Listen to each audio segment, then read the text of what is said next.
Hey guys, welcome back to the channel. This is part 1 of our story. If you like this what if story and want to see part 2, let me know in the comments below.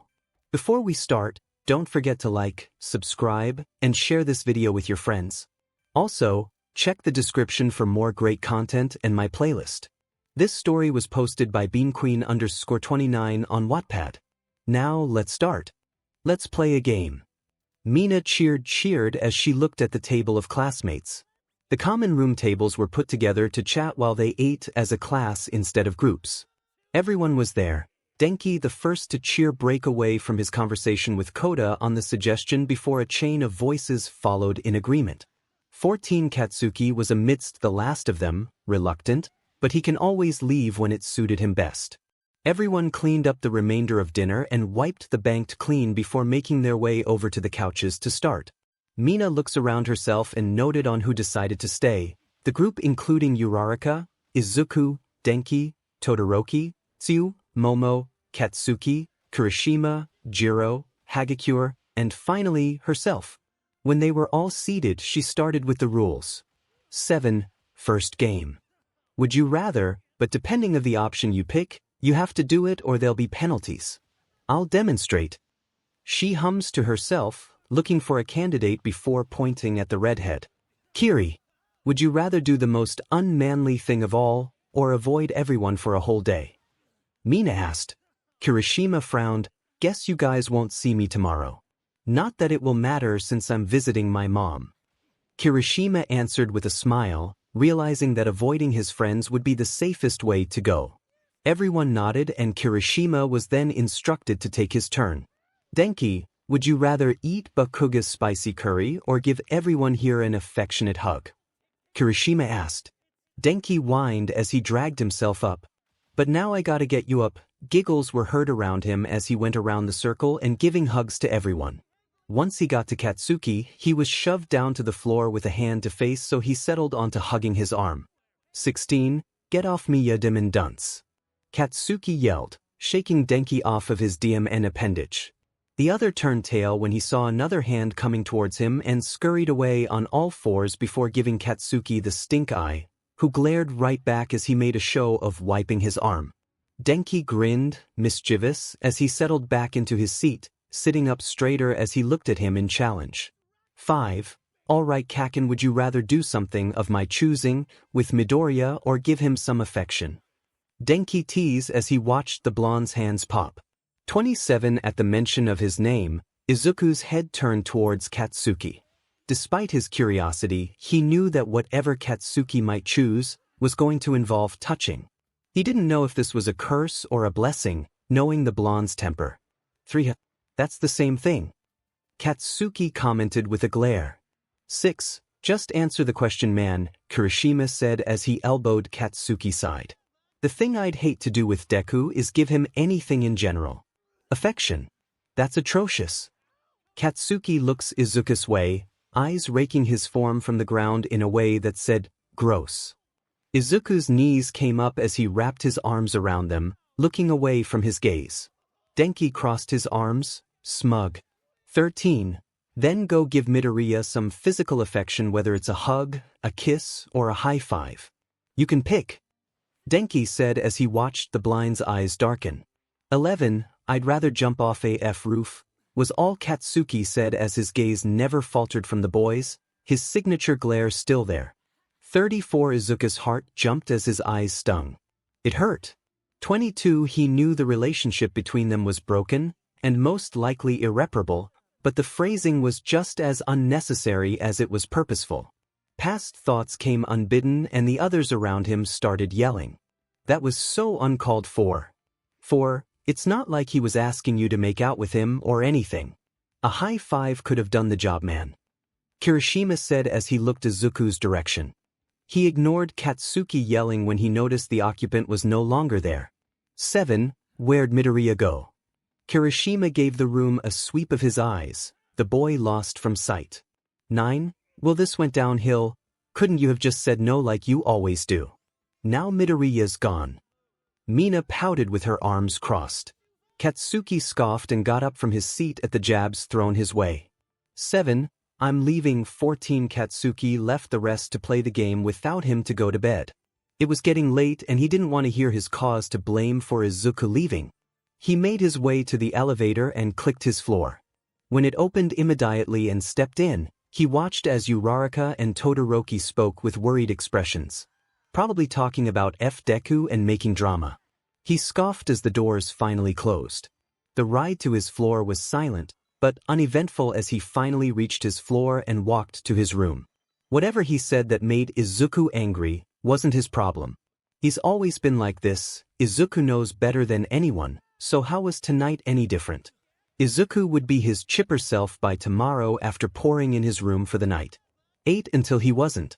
7 Sunday comes, Katsuki coming in to see Izuku in passing to the kitchen, chatting away as he does with whatever other person he had decided to bother today, but when Izuku notices him, he leaves almost immediately.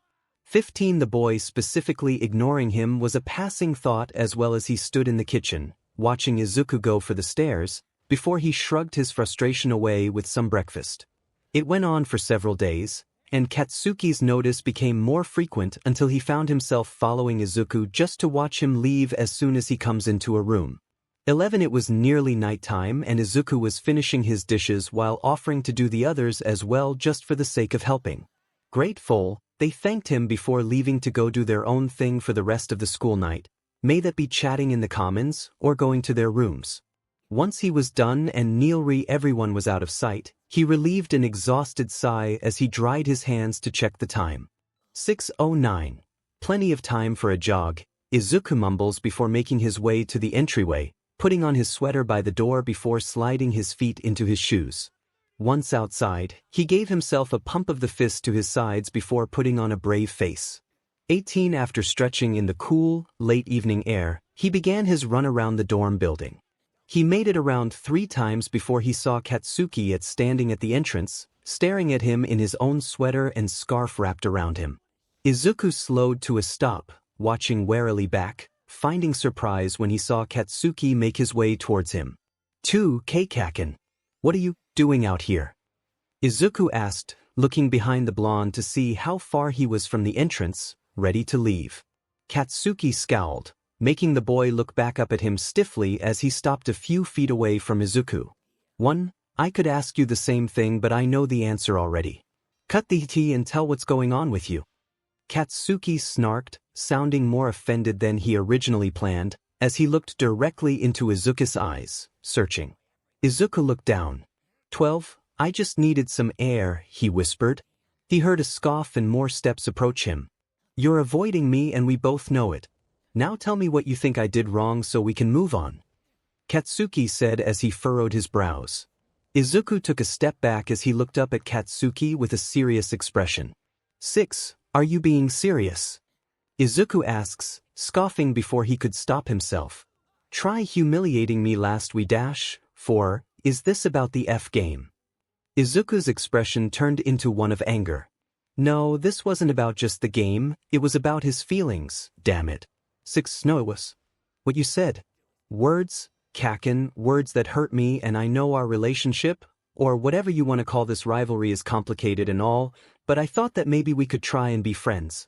That maybe we could be close enough to where you're not always so insulting. Every time I pop up, you by instinct tell me to get out of the way. You said you'd rather lose a fight than to win with me. And now you're saying that you'd rather die than to home me something as simple as a high five. 11 Katsuki opened his mouth, ready to jab at him again as he settled his brows into a furrow, but Izuku beat him to it when he laughed without any real humor behind it. Condescending. 6 You what's more? I didn't care when you said that you hate giving me anything because that's just how you live your life, but when you said rather die I dash, Izuku sniffles, arm coming up to wipe his eyes as the waterworks started. All I ever do is try to help you out and be a team. I lend you a hand and what do? Shove me away and I insult me in ways I know you know get to me. Izuku took a few ragged breaths as he looked Katsuki in the eye as best he could. His vision was blurry, the orange sky blending with the man in front of him, and while he couldn't tell what expression Katsuki held, he didn't care at the moment. 19 Just leave me alone. I'm sure you have other places to be than talk to someone like me. His words trail off into a mumble as he looks down and to the side, hands clenching. Why you said it yourself, why you'd rather jump off our roof than have any kind of dash? He closed his eyes shut, stopping his sentence before any more words would come tumbling out. A few moments pass before he turns tail, Izuku decoding it to be best if he walked one more lap before going inside again. When he made it a few yards, walking slowly as he made work to wiping his eyes, before he heard the crunching of concrete. 3. Deku, wait, 16. Izuku heard the pitter-patter of footsteps approaching him again, making him pause momentarily, but didn't feel the need to turn to look at Katsuki. Deku, just turn around. Katsuki's words held a bit of hesitation, making Izuku's ears perk up. He turned his body and widened his eyes when he saw Katsuki holding a hand up, signaling that he was wanting a high five. 26. Katsuki was looking away, seeming bashful from the way he stood awkwardly with a hand held up, palm flat as rough fingers twitched in the wind. Katsuki glanced his lips pulling the longer he stood there without word. When it came to Katsuki, everything was always predicted to the boy. He knew his every move, and hanged on to his every word to see what Katsuki was really saying behind all of his cursing and spouts of nonsense. So, at the unexpected gesture, so unlike the blonde he grew to know, Izuku smiled weakly as he pointed at the hand. Are you offering? Izuku's mind supplied as he stuttered, making Katsuki sigh. 1. Just give me the damned high five. Katsuki said, annoyed. His arm was getting tired but held in place for Izuku. The smaller of the two beamed before rolling up his sleeve with a face of pure determination that was stained with tears, and sniffed. Katsuki rolled his eyes with an obnoxious grin. 4. Is that really necessary? Katsuki asked as he eyes the boy. Izuku nodded his head. 1. It's going to be the best high five ever. Izuku answered as he raised his hand, jumped up and gave Katsuki one of the loudest high fives he's given, the slap echoing through the night. 30. Both dropped their hands as Izuku landed with a smile on his face. Come on, let's get inside. Katsuki said as he gestured for Izuku to follow. Izuku nods, his happiness soaring at the new development, and sniffed before skipping next to the blonde. 6. Does this mean we can talk again? Katsuki asked, embarrassed. Izuku hummed. Do I get a hug? He asked innocently while flashing pearly whites with his glossy eyes looking at Katsuki, begging him for an affirmative. 4. Don't push it. 3. Okay Kaken, what? TWP teen voices exclaimed. 8. You two are staying in house arrest. You will be staying at the dorms for a few days and won't be able to come to class or know anything that is going on in school. As for further punishment, you both will have to clean and to agree with each other. No exceptions. A deep voice RSPD with a sigh towards the end. The two boys, known as Katsuki Bakugo and Izuku Midoriya, were still bound with their teachers, Mr. Aizawa, to capture weapons to keep them still. Katsuki was fuming in anger while Izuku was trying to back away from the explosive blonde, but it was nearly impossible when the scarf just kept getting tighter around the two, making the sides of their bodies squish against each other. No way in hell am I going to be stuck with D. He's annoying, he talks too much, he's stupid, he dash. 24. Enough Bakugo, the teacher sneered as he tightened the rope around the two even more before releasing it completely. Katsuki took this chance to scoot as far away from Izuku as possible. Izuku shrugged it off, used the treatment and continued to look at the teacher who was rubbing his temples. 1. Leave before I give you even more punishment, he stated as he turned around and waved them off. Finally! Katsuki yelled as he stomped out the door towards the dorms. Izuku bowed and walked out of the teacher's lounge and followed the fuming blonde that was a few feet ahead of him. I wonder how he feels right now. Izuku kept watching Katsuki's movements as they slowly approached the dormitories. His movements were loud and stiff but also hidden, like he was wanting to shut himself away. Izuku wouldn't blame him if that was the case. They were being punished because they practically destroyed Ground Beta, but what Aizawa didn't know was the reason behind their argument. In reality, Katsuki was just venting to Izuku about how he was practically lied to his whole life about something as stupid as a quirk, but for Katsuki, it was a big deal because of his egotistical side, thinking that he always had the upper hand when it came to Izuku. The venting then turned into sparring after Izuku had told him the truth, and then all ended when All Might stepped in. After that, they kept silent to each other as they walked to the office where Aiza was waiting for them. 2. Could you be any slower? A voice called, making Izuku's head shot up and vision clear from staring at the concrete for so long. 5. Izuku then saw a very impatient Katsuki with the door open, making him smile a bit at the gesture. Katsuki then huffed annoyedly and started shutting the door slowly as he counted down. I'm locking you out in 32. I'm here. Izuku shouted as he slipped his arm in the crack, preventing it from closing any further. He sighed before making his way all the way inside the dorms and closing the door, the lock automatically closing both teens inside. 10. Izuku huffed with a smile before thanking Katsuki for leaving the door open for him. Katsuki scoffed before he made his way to the showers, Izuku following behind. It was a little awkward between the two since they were just fighting, and now they are both SRPD from Tei clothes as they took showers with only a wall separating the two. Katsuki felt more vulnerable than awkward, thinking that anyone could come in the room and see him the way he is right now, while Izuku relaxed into the water the best he could. Would you shut up? Katsuki shouted as he banged on the wall where Izuku was, earning a yelp in return. Sorry Kaken, Izuku shouted back. 8. Katsuki sighed as he looked down at his problem. He was already pent up, and the pleasurable noises that Izuku kept slipping between his mouth, echoing throughout the empty bathroom, were not helping the situation. If anything, it made it worse. Katsuki groaned as he looked back up the ceiling. 43, he whispered as he turned on the cold water. He heard the shower next to him turn off along with rustling, signaling that Izuku was getting out. Leaving Kaken, Izuku shouted after a few minutes. Don't care, Katsuki retorted as he turned his own shower off. 4, Izuku whispered as he exited the bathroom and sped through the stairs and halls to reach his room. Once he entered, he sighed and flopped onto his bed, not bothering with the alarm since he didn't have school. Yay, Izuku mumbled sarcastically, not excited to spend a whole day, and many more, with Katsuki. 1 to 1 to 1 to 3 bang bang bang. 29, get the F up nerd. Everyone left. The voice was muffled, but it was definitely loud. Izuku groaned from under the covers and raised his head to glare at the door with tired eyes.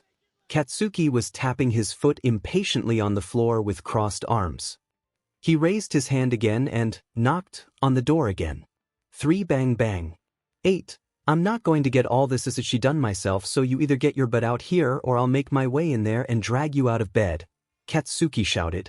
Making me so mad he's making me sound like the old hag. 5. His thoughts were interrupted when the door clicked open and a head of messy green hair popped from the door. Katsuki eyed him up and down as Izuku leaned against the door, one leg crossed over making his hip pop out, his waist slimmed as his chest was more prominent from Izuku's crossed arms, the biceps muscle tensing and releasing as his grip tightened and loosened.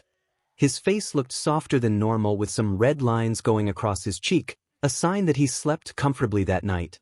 His mouth held a small pout before a cute, small yawn came out of them, making his eyes close and open again. 9. Why are you banging at my door? Izuku asked cluelessly. 5. Katsuki stopped his staring as he hummed in question before answering in an unusual soft tone. Oh, I was just getting you up so we can clean. Hurry up, Izuku froze as he raised his head to see Katsuki walking away towards the stairs, seemingly calm. No yelling. No swearing. No aggressive walking. No nothing. This isn't the Katsuki I know. Or maybe he was just too tired, but he was banging at my door. Ugh, why must I know the one person whose emotions are so confusing and grow up with them for as long as I remember? 14. Izuku shook his head and shuffled inside his dorm, only to come back out a couple minutes later fully clothed and ready for the day.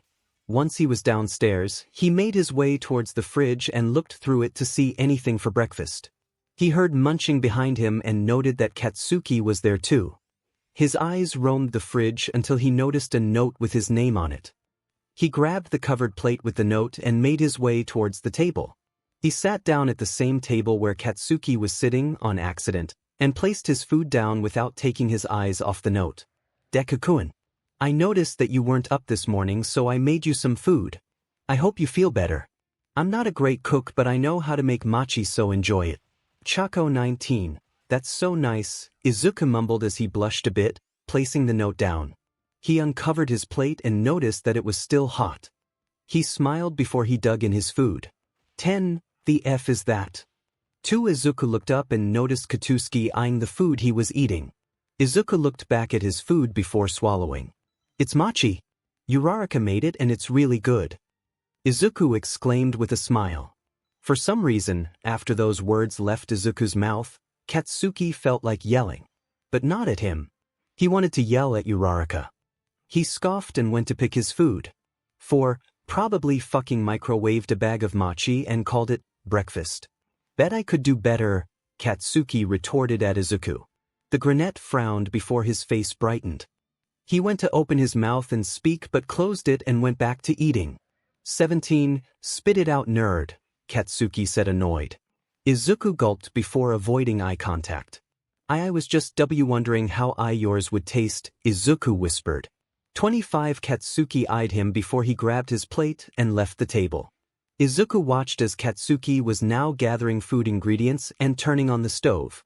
𝗧𝗂𝗵𝗲 got up and sat at the island where Katsuki was cutting a bunch of veggies.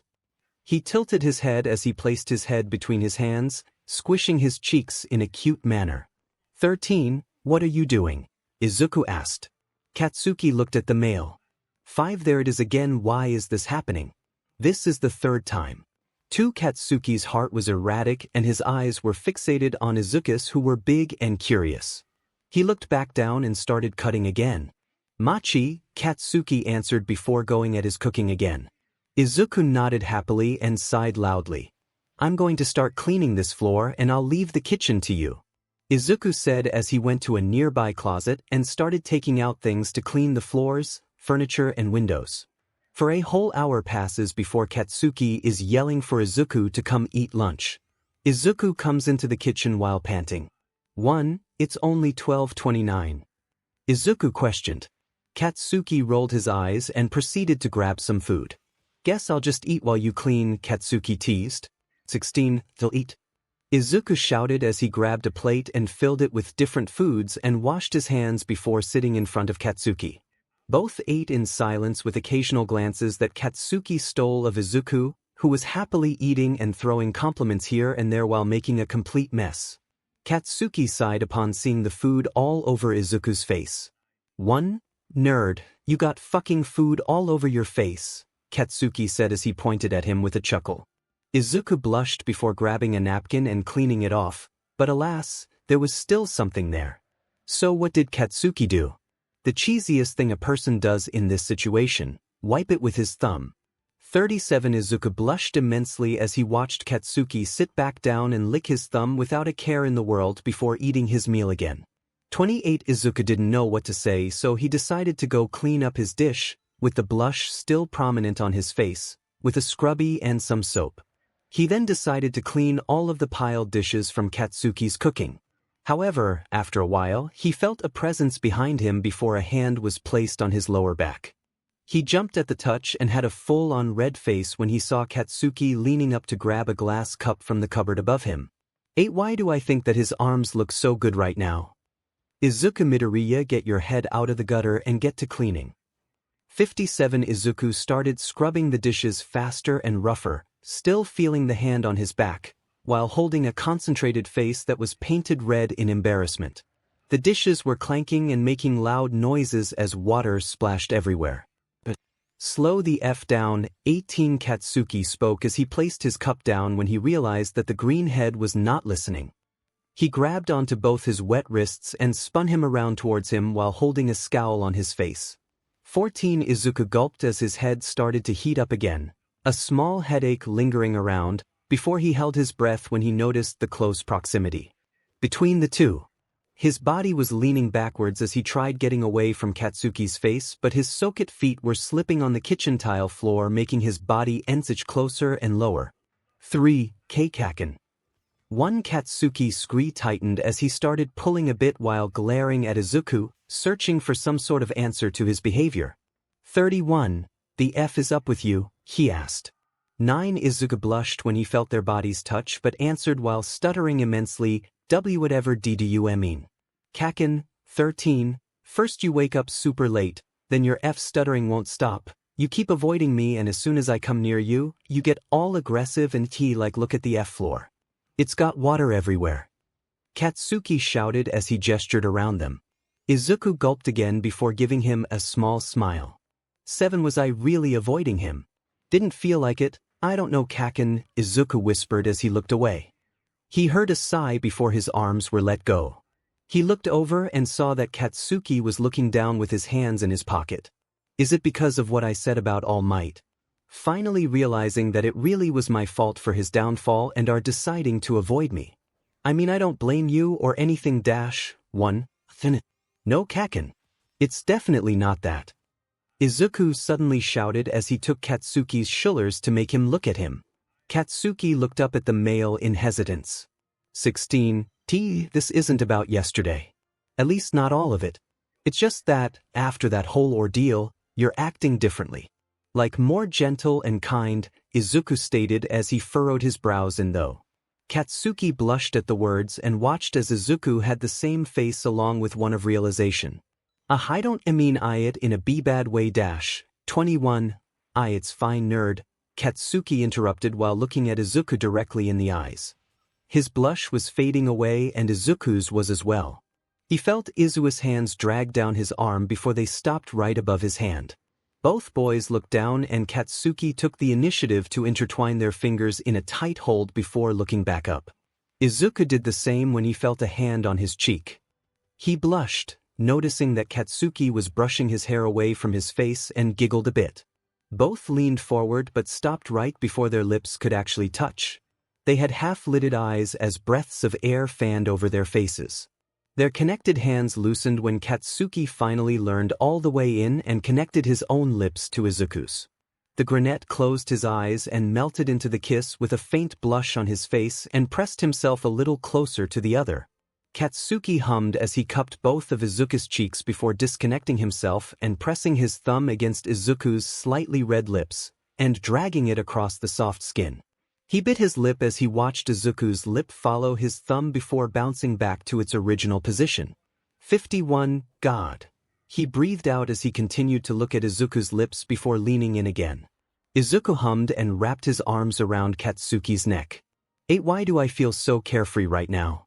I want to know why, but at the same time I just never want this to end. Izuku's thoughts roamed his head as he kept thinking about why and how he got in this situation, but they were cut short when he felt Katsuki nibble at his lip. What you thinkin' about? Katsuki asked seductively as he breathed against Izuku's neck, pressing himself further onto the granite. Izuku blushed and pulled away from Katsuki completely, stepping a few feet. 12. Sorry, just it's so sudden, Izuku spoke above a whisper as he looked at Katsuki but kept his head down. Katsuki blushed a bit and looked away while scratching his neck. Sorry. Don't know what got over me, Katsuki said. 14. It was quite between the two and it was getting a little awkward, so Izuku decided to clean up the mess on the floor before they could slip on the water. Katsuki watched for a while before he realized that he was now staring at Izuku's and immediately stomped away with another blush on his face. 10. Diamond, he looks good bent over, Katsuki. Hell is wrong with you? 58. Both males pretty much avoided each other the rest of the day as they cleaned the dormitories by dusting, cleaning the windows, sweeping the tiles, wiping down counters, and then deciding to gather everyone's trash once everyone came back from class. One Izuku was just finishing up cleaning the last window before he looked over at Katsuki, who had a bunch of trash bags in hand with a calm expression on his face. Izuku giggled seeing the slumped position of Katsuki while looking like he was basically hugging the trash.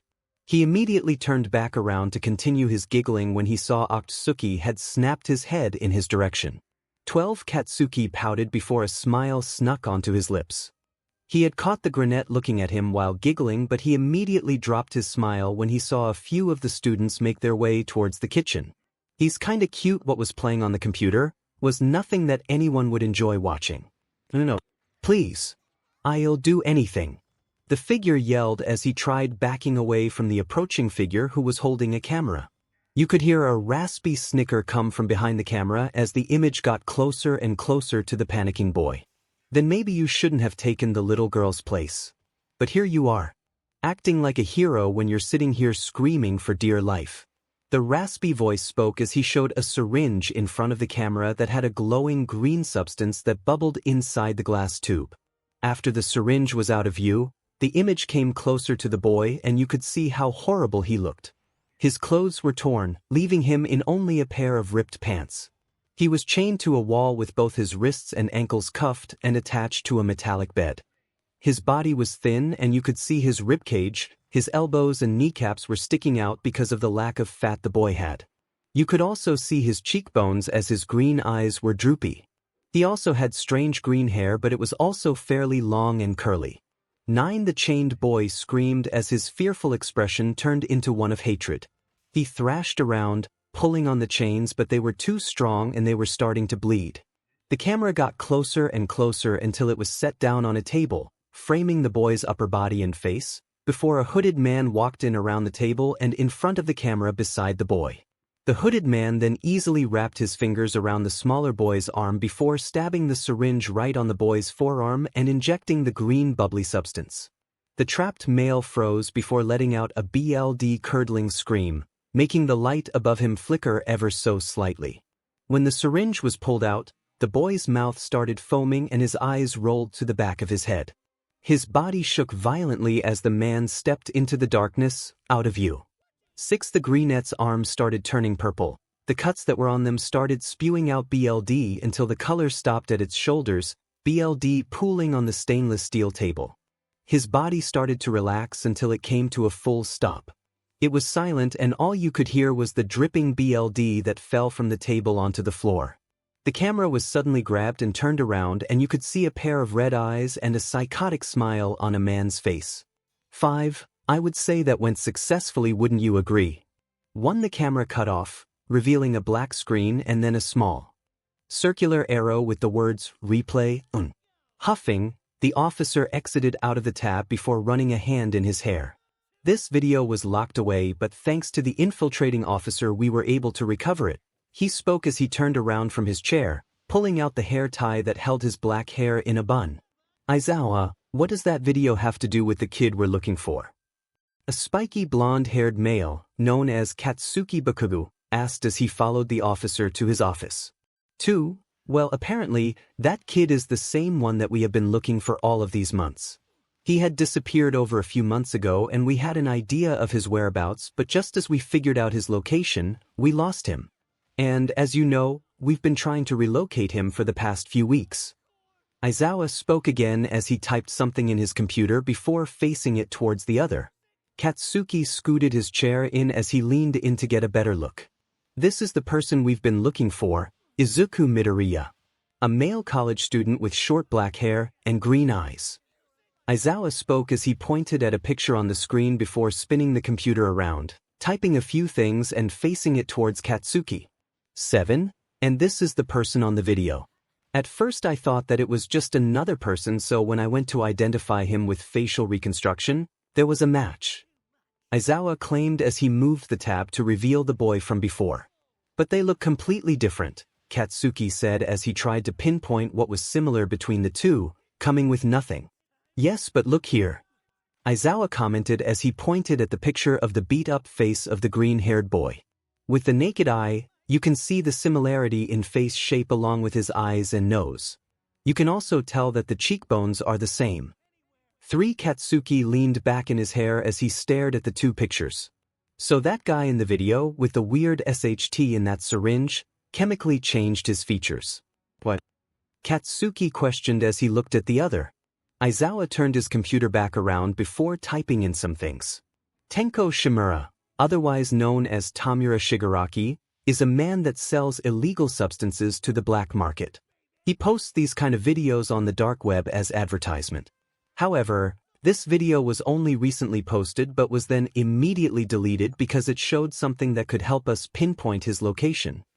Aizawa said as he clicked on something. 2. Katsuki flinched when he heard the same scream from a few minutes prior, images of the green-haired boy's foaming mouth and bleeding arms coming back to his mind. Right here, Aizawa commented as he turned the computer back around, revealing a frozen picture of the boy. The camera was placed on some sort of table and at the very corner, you can see medical tools. And here, the floors are flat with no creases. And the metal table he was in has wheels.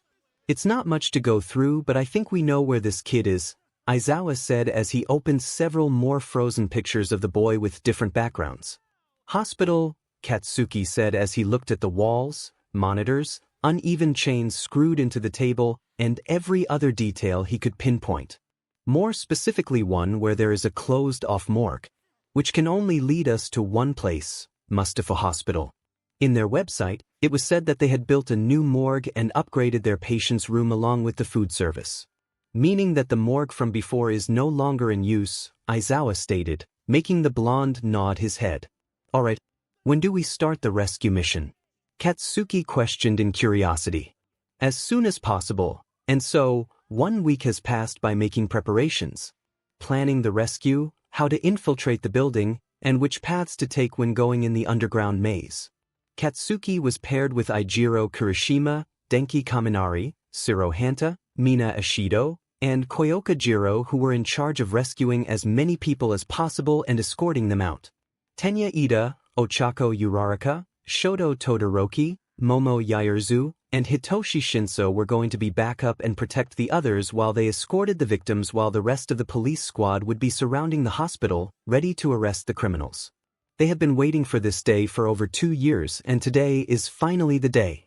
Everyone was now parked somewhere around the hospital and waiting for further instructions. Katsuki and Kirishima were simply looking at the hospital while sitting in their police car in complete silence. It was nearly the middle of the night before the radio gave them the go. Team A and B may come to the entrance. Katsuki and Kirishima made no hesitation in hopping out of their car and swiftly running to the back of the hospital with their guns in hand, pointed to the floor. Once they made it, they stayed in high alert and waited for the rest of the team to come. Once everyone was gathered, they stayed quiet before Ida talked into the walkie-talkie. 2, Officer Mike, Team A and B are in position. 2. There was a brief pause and then a click before another voice called. Alright, enter with caution. The group all nodded and walked towards the back door of the hospital, opening the lock with a lockpick. They silently entered the dark room, turning on their flashlights immediately and pointing their guns ahead of them. They searched every cranny of the first floor, finding nothing but empty tables and chairs with a couple of shelves of new medical equipment. This must be a storage unit, Denki spoke as he exited one of the rooms with Kirishima following behind. Everyone nodded in agreement before deciding to go to the second floor. It was the same as before, so they proceeded to go to the third. The door was sealed shut and made of metal, so it was a little harder to get by, but after a lot of tinkering, they managed to get it open, and that's when things started to get a little uncomfortable. As soon as the door was open, an awful smell hit you right in the face and you could hear something leaking. Katsuki walked down the creepy hall before busting a door open with his foot and rushing in, pointing his flashlight and gun around the room. He took notice that it also smells especially bad in here, making him cover his nose with a mask real quick. Holy 𝗧𝗵𝗲 Katsuki mumbled as his flashlight landed on a large pool of BLD. He approached it, after making sure that the room didn't have any traps or people, and looked around to see where the BLD would have come from. There were no footprints, no drag marks, and no body. But then when he saw a dribble of BLD land in the big puddle of BLD, he pointed his flashlight up, his eyes widening at the horrifying scene. A little boy's body was nailed on the ceiling with its eyes dangling out of its eye sockets, BLD trailing down the nerve. His chest was cut all the way down and was open with different organs hanging out. The inside of it had little to no BLD left to come out since it was all on the floor. However, Katsuki could also see spikes sticking out of its skin, and it didn't even look like they were implanted in there. They looked natural. 53. He shivered a bit. No one could get used to dead bodies, slaughtered in cold BLD, not even police officers. Katsuki turned around before exiting the room, marking the door in a red marker to say that it was already searched. All I found was a bunch of dead bodies, but they all looked weird, Kirishima stated. Same with mine. Each room I've gone in, their skin is different or they have something sticking out of their bodies, Uraraka spoke. They proceeded to go down a few more levels, finding the same thing in each room, but they were starting to pile. They were starting to have more dead bodies crowded in one room, but no one was alive. That was until Guys. Everyone recognized that to be Mina's voice and she sounded worried. Kirishima gestured for Denki to go to her while they continued to scout. After a bit they heard a loud, echoing yell, coming from below them. All right. This is where we need to be careful and attentive. Arrest who you can and kill only if necessary. Take care of the bad guys first and then rescue. Assuming that people here won't be able to walk, 𝐒𝐴𝐳 them outside, found an unconscious woman but she's still alive. I'm taking her to the surface but I'll be right back. Mina's voice echoed through the walkie-talkie with Denki running to the rest of the group. Everyone proceeded to scout the last 2 rooms before quietly opening the door at the end of the hallway and going downstairs. Each and everyone broke into groups of 3 and entered a room with a gun in their hand, knowing that this was where they were going to shoot. 1 gunshots were heard along with loud cries from the victims, thankful that the few that were still conscious were saved. The police team were getting pretty good hits, showing no mercy against these people considering they were being shot at without a second thought. Although they were also getting hurt and losing some BLD. Not enough to actually die or go unconscious, but they did hurt a lot, even with the bulletproof vest on. A full half an hour passed with yells and screams before they all subsided and the criminals were mostly dead on the floor with a few cuffed. 3. Ida, Todoroki, Shinso, and Kirishima. You are in charge of taking 2 criminals each and taking them back to the surface so they can take care of them, then ask for some more officers to come down. The rest, help me get these guys to safety, Katsuki stated as he started running in a certain direction. The 4 immediately went into action and grabbed 2 cuffed criminals each and proceeded to take them outside. Of course they fought back but were too weak to actually do any damage. Katsuki had released a few people and made sure that they were strong enough to walk out. Thankfully, they could due to the adrenaline of finally being released and wanting to get out of that place. Katsuki continued before he reached a cell with a familiar name on it, Izuku Midoriya. He wasted no time in running into the door with his shoulder a few times before the hinges finally gave in. Katsuki stumbled inside from the force but immediately pointed his flashlight around with the gun. He heard a choked cry making him snap his head towards the direction with the flashlight. And there he was.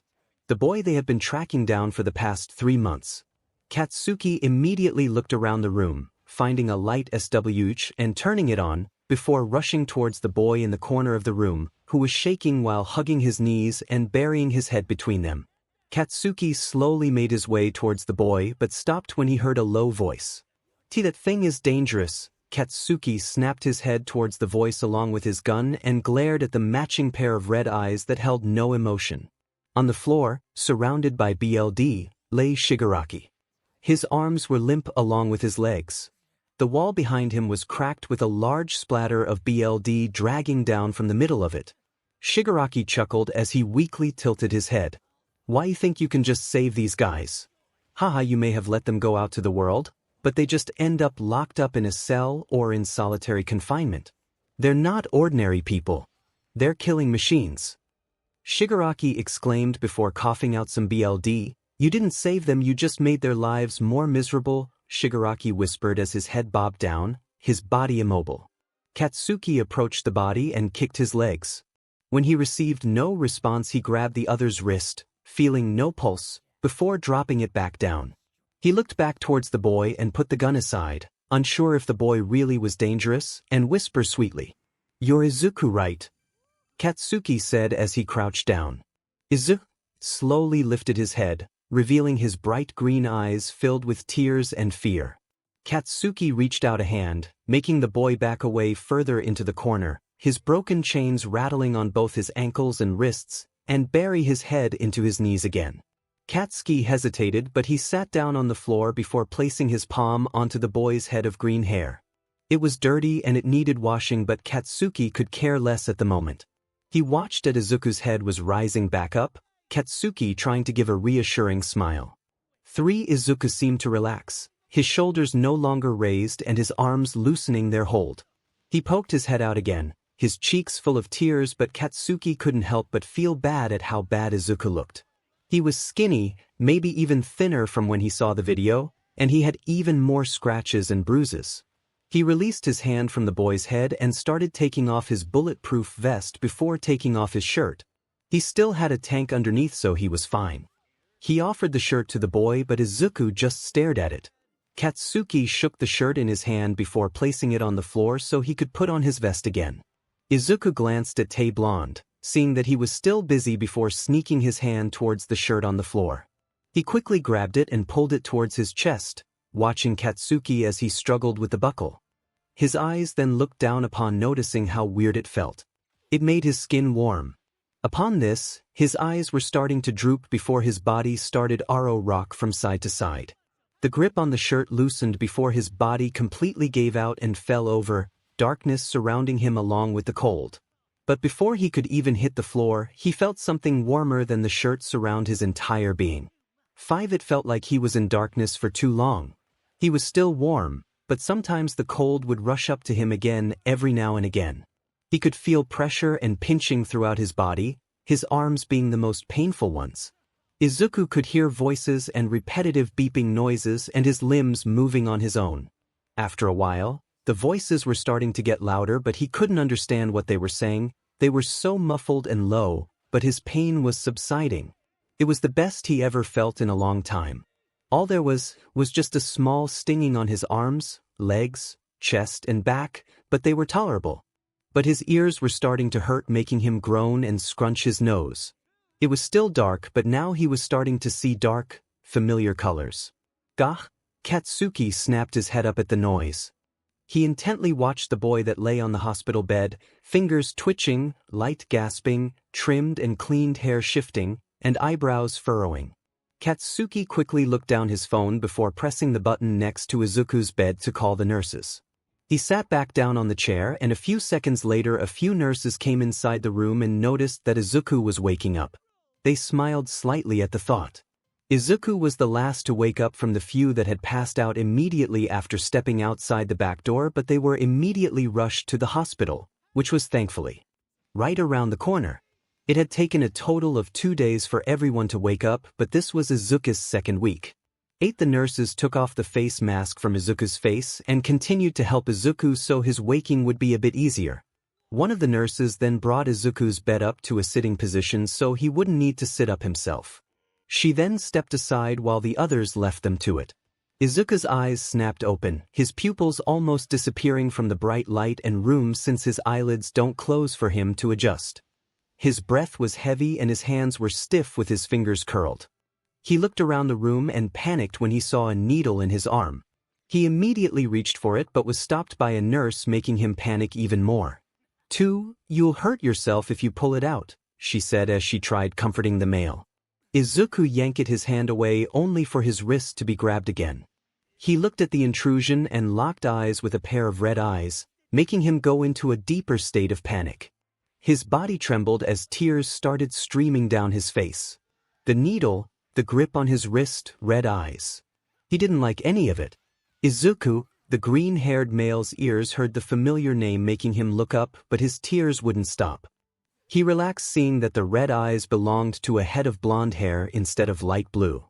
His eyes shifted to his wrist and saw the hand wrapped around it. Katsuki caught on and released his grip, 𝗧𝗑𝗧's hand dropping back on the bed. He looked towards the nurse and nodded his head before grabbing 𝗧𝗑𝗧's hand again and tracing random shapes. 𝗧𝗑𝗧 was confused and watched in amazement, but then his vision started to look over to where he heard noise and saw that the needle was gone and was now being handed a tray of food from the nurse. 𝗧𝗑𝗧 only stared at the tray in wonder, not saying anything or moving. Katsuki grabbed the tray from the girl's hands, made her bow and left the building. Katsuki placed the tray on the boy's legs before sitting back on the chair and looking down on his phone, making sure to inform the office that 𝗧𝗑𝗧 was awake. He received a message back from Officer Aizawa saying that Katsuki was in charge of watching the boy for the time being. He sighed, and without looking up, he spoke to the boy. "I guess I'll be taking care of your butt for a while. You okay with that?" Katsuki questioned. When he didn't hear a response, he looked up from his phone and noticed that the boy was just staring down at the tray with his big green eyes roaming around the tray. Katsuki furrowed his brows. "Did you hear me?" 𝗧𝗑𝗧 didn't even flinch. He was in thought before remembering how 𝗧𝗑𝗧 only responded with one word. 𝗧𝗑𝗧, the boy's head turned towards Katsuki, a plain face but with a hint of wonder. Katsuki sighed as he scooted his chair up before picking up one of the 2 tangerines and peeling it. Izuku watched Katsuki's hands and watched as he ripped a piece of the orange and put it in his mouth. "Are you just going to stare or are you going to eat?" Katsuki said as he pointed a finger towards the tray, chewing his orange slice. Izuku followed the finger and noticed that it was pointing at the bag of bread. Izuku reached a hand and poked the bread, his head tilting a bit when he heard the wrapper do a loud crunching noise. He poked at it again before grabbing it and squishing the bag before it popped loudly, making him throw the bread across the room and place his hands over his ears, more tears spilling from his eyes. Katsuki got up and gently grabbed onto Izuku's hands and pried them off of Izuku's face before going over to get the bread and walking back towards Izuku, who was still trembling while digging his fingers into the skin of his arms. Katsuki sat down and poked Izuku's face with the bread to try and get him to eat it. "Open your mouth. You'll die if you don't eat anything," Katsuki stated. Izuku opened his eyes and noticed the soft piece of bread poking his mouth. He released his grip from his arms as he looked at the bread before pulling his face away with a whimper. Katsuki was trying to put something in his mouth, and he didn't want that. The blonde sighed before pulling the bread away. "I swear to God, Izuku." Katsuki spoke before gesturing with his hands to get his attention to understand. He then placed the bread in his mouth and bit down, chewing and swallowing before handing it back to Izuku. He opened his own mouth as a demonstration. Izuku copied Katsuki's mouth movements and was met with a sweet taste on his mouth. He looked down and saw the bread. He hummed before gently taking the bread and starting to eat on his own. Katsuki leaned back in his chair with a relieved sigh. The next half-hour passed with Katsuki practically force-feeding Izuku, but he only ended up eating half of the bread and a few pieces of meat.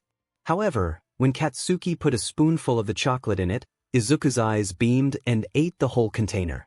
Katsuki was exhausted by the end of the day and was ready to leave, but when he looked at how hopeless Izuku was, he decided to stay the night and sleep on the chair. And boy, what a night! Izuku had woken up at least once every hour with a loud yell, and each time, Katsuki was always startled awake and immediately rushed to the boy's side and calmed him down so he wouldn't wake up anyone else in the hospital. But every time he woke up, Katsuki noticed how Izuku's body would emit many connecting lines that glowed a light pink and reached up from his toes all the way to his face. Katsuki obviously panicked, and after the first time it happened, he made sure to close the blinds and lock the doors so no one would freak out, besides Katsuki. The next day followed, and Izuku was told that he was welcome to go back home since all of his wounds healed miraculously quickly. Of course, Izuku was just staring at the nurse while glancing at Katsuki, who simply gestured to show his teeth. His smile looked a little too forced, but the nurse did not question it and left the two be. "Izuku," Katsuki said as he handed the boy some clothes. Izuku learned that when he was handed something, he needed to take it, but after that, he was clueless of what to do. He grabbed the clothes and looked at them before picking the black button-up shirt. He put the other things on his bed while putting the shirt on his shoulders, remembering how Katsuki did it when he was still in the room where Shigaraki was. "Now I gotta dress you. You know what, I shouldn't even be surprised with all the SHT that has happened in the last 24 hours. Katsuki grumbled. He took the shirt away from Izuku's shoulders and was surprised when he saw Izuku's grab onto it, preventing him from taking it. Katsuki chuckled as he looked at how serious Izuku looked. Let me help you," Katsuki said slowly while gesturing each word with his hands. Izuku's grip released for a second, but before he could clutch the shirt again, it was taken from him.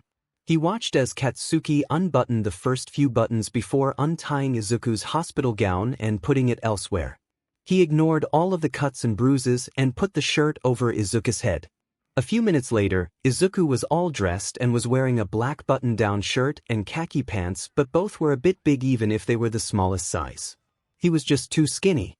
Katsuki then helped Izuku get up from his bed and put on a pair of socks but no shoes. Izuku sat down on the bed as he looked down at his covered feet and wiggled his toes. Smiled and giggled as he kept wiggling them. He then felt something warm wrapping around him and saw Katsuki trying to get him up on his feet. Izuku leaned in the familiar warmth and wrapped his arms around Katsuki's neck and burying his face in his neck, hailing the alluring natural scent that came from Katsuki. 𝗂𝗏 the blonde stood still as 𝗧𝗑𝗪 clinged onto him. He could feel all the bones that stuck out from 𝗧𝗑𝗪's body making him press his lips in a thin line. He decided not to think about it, but he tapped 𝗧𝗑𝗪's arm, a way of asking him to release. 𝗧𝗑𝗪 reluctantly pulled away, but kept his arms where they were. He watched as Katsuki turned around in place before bending down and picking up 𝗧𝗑𝗪's body with ease. The 𝗧𝗏 squeaked in surprise before wrapping his arms and legs tightly around the blonde as he looked at how far away the ground was. Katsuki adjusted 𝗧𝗑𝗪's body before he made his way out the door and towards the checkout. He would feel 𝗧𝗑𝗪 squirm a bit while speaking out random noises, but Katsuki only said his name to get this attention. He got a few odd looks but used "he doesn't have any shoes" as an excuse when in reality, he just felt that 𝗧𝗑𝗪 would feel safer with him. He exited the building and walked towards the cop car that was parked in the parking lot before putting 𝗧𝗑𝗪 inside, strapping him in before going to the driver's seat. 𝗧𝗑𝗪 only watched, but when he heard the roaring engine and the car start trembling, he panicked and curled himself in his seat while pressing his arms on his ears and gripping his hair, lightly pulling on it. Katsuki placed a hand on 𝗧𝗑𝗪's thigh before backing away from the parking lot and started their journey to his house. 𝗧𝗑𝗪 calmed down and relaxed, but when he saw the early evening sun, he leaned his head to the window and watched as each car, house, pedestrian, animal, trees, lakes, and other things passed by. 𝗂𝗏 Katsuki glanced at the boy and slightly blushed at how mesmerized 𝗧𝗑𝗪 looked when looking at the outside, but thinking about it, brought a frown on his face. If 𝗧𝗑𝗪 was amazed at the outside, what does that mean for his memories? Katsuki noticed that 𝗧𝗑𝗪 only recognized his name when talking to him and how he stared at the simple things like they came from a different planet. Whatever that green stuff was, messed with 𝗧𝗑𝗪's brain and body. He's supposed to be a smart college student, but he's now some sort of mutant with black and green hair, unable to speak or understand, and has no idea of what anything is. For not shortly after, Katsuki had made it back to his one-story house and dragged 𝗧𝗑𝗪 inside, since he kept getting distracted by the leaves that crawled across the floor. Once they were inside, Katsuki revealed a sigh of relief and made his way towards the kitchen, after making sure to lock the door. Now he could walk around while 𝗧𝗑𝗪 could do whatever he wanted. Doors were locked along with the windows, and all the dangerous things that 𝗧𝗑𝗪 could get into were in the kitchen or safely locked away in his safe. 7. He cooked a late lunch, and when he was done, he set up the table before looking around the house for 𝗧𝗑𝗪. 𝗧𝗑𝗪, nothing. You in here? Katsuki mumbled as he entered the bathroom. When he didn't see the 𝗧𝗏, he closed the door and continued to walk around before he noticed his bedroom door unlocked. He walked inside and saw that the light was on with a little head of green hair snuggled up on his bed. Katsuki smiled with another small blush before approaching him. He crawled on top of the bed before running his hand in the green locks. It was weird how Katsuki was being so nice, but he didn't really care. It was just them two anyway, so no one would be able to see this side of him. He felt remorse for the boy, and he could find in himself to be mean to him. Katsuki then realized how exhausted the boy must be since he kept waking up. He sighed and decided to leave him be. He yawned, also remembering how he didn't get any sleep, so he hesitated but grabbed the blanket from the end of the bed and scooted closer to the boy and covering both of them. He then wrapped his arms around 𝗧𝗑𝗪's waist and pulled him closer to himself, humming in satisfaction when he could feel 𝗧𝗑𝗪's heat radiating off his frail body. He stuffed his face in 𝗧𝗑𝗪's neck and inhaled the sweet scent that came from the boy and fell asleep. 𝗧𝗑𝗪 shifted slightly and groaned before rubbing his eyes from the tiredness. He then looked down at the hand that was wrapped around him before feeling something hot against his neck. He looked behind him and saw Katsuki sleeping peacefully as he held him. 𝗧𝗑𝗪 turned around and watched as Katsuki's face scrunched up before relaxing again, releasing a loud grunt in the process. 𝗧𝗑𝗪 felt heat rise to his cheeks as he snuggled closer to the heated body and hummed when he got comfortable. Plus, he could definitely get used to this. Fantasy AU. Characters are around the age of 20. 5. A young blonde has been traveling for a long time, but he doesn't quite know for what. For the past year or so, he has seen lots of things. Some were scary, like gigantic, fire-breathing dragons trying to kill him, while others were magnificent, like large crystal caves that shimmered in the dark without the help of the sun. He's also encountered a few weird things like flesh-eating plants or filthy trolls, but nothing he couldn't handle. He was strong, handsome, intelligent, and determined. He could do everything and anything, but there was one problem. 15. He wasn't born like any ordinary human being, in a village full of people where they were happily going about their day without a care in the world. He was born with only the support of his 2 parents and the dangerous forest. That was how he had become all these amazing things. He had to learn to fight and never back down or scavenge for food even in the stormiest of weathers. Another problem that had arisen from that was the fact that he could not speak. 5. He could neither understand nor speak the language other villages used. He could only muster grunts, huffs, growls, or any other effect, but never words. His parents could understand the village language, but only a little. 3. So here Katsuki was on another adventure on his own, on the look for something other than trees, flowers, rivers, beasts, and other creatures. His treks were getting boring. It was saddening that his parents had passed away, but he never knew from what. He had just woken up one day with both his parents gone. Katsuki grunted in pain when his foot had stepped on a sharp rock. He sat down for a bit before listening in if he could hear some sort of stream or swishes of water. Luckily, there was, so Katsuki got back up and started walking in the direction of the water. Right before he could even go near the flowing river, he heard something else. It was a voice along with some loud rustling and snapping branches. He quickly hid behind a tree and waited for the passer-by to go away. But Katsuki felt captivated by the voice. He quietly peeked his head away from the tree and his eyes stared at the figure that sat right at the edge of the river, a few feet away from him. He watched as the person there placed their bags down onto the floor and cupped their hands in the water before splashing it on their face. He leaned on the tree further as he inspected the person. They had an all-green outfit with brown pants and black boots. He also had dark green hair, and when his face was in view, Katsuki had his full attention. The boy had large green eyes and dots scattered on his face, more prominent on his nose and cheeks. This boy was like nothing Katsuki had seen. All the passers he'd seen always wore dark clothing, or they were ragged and brown.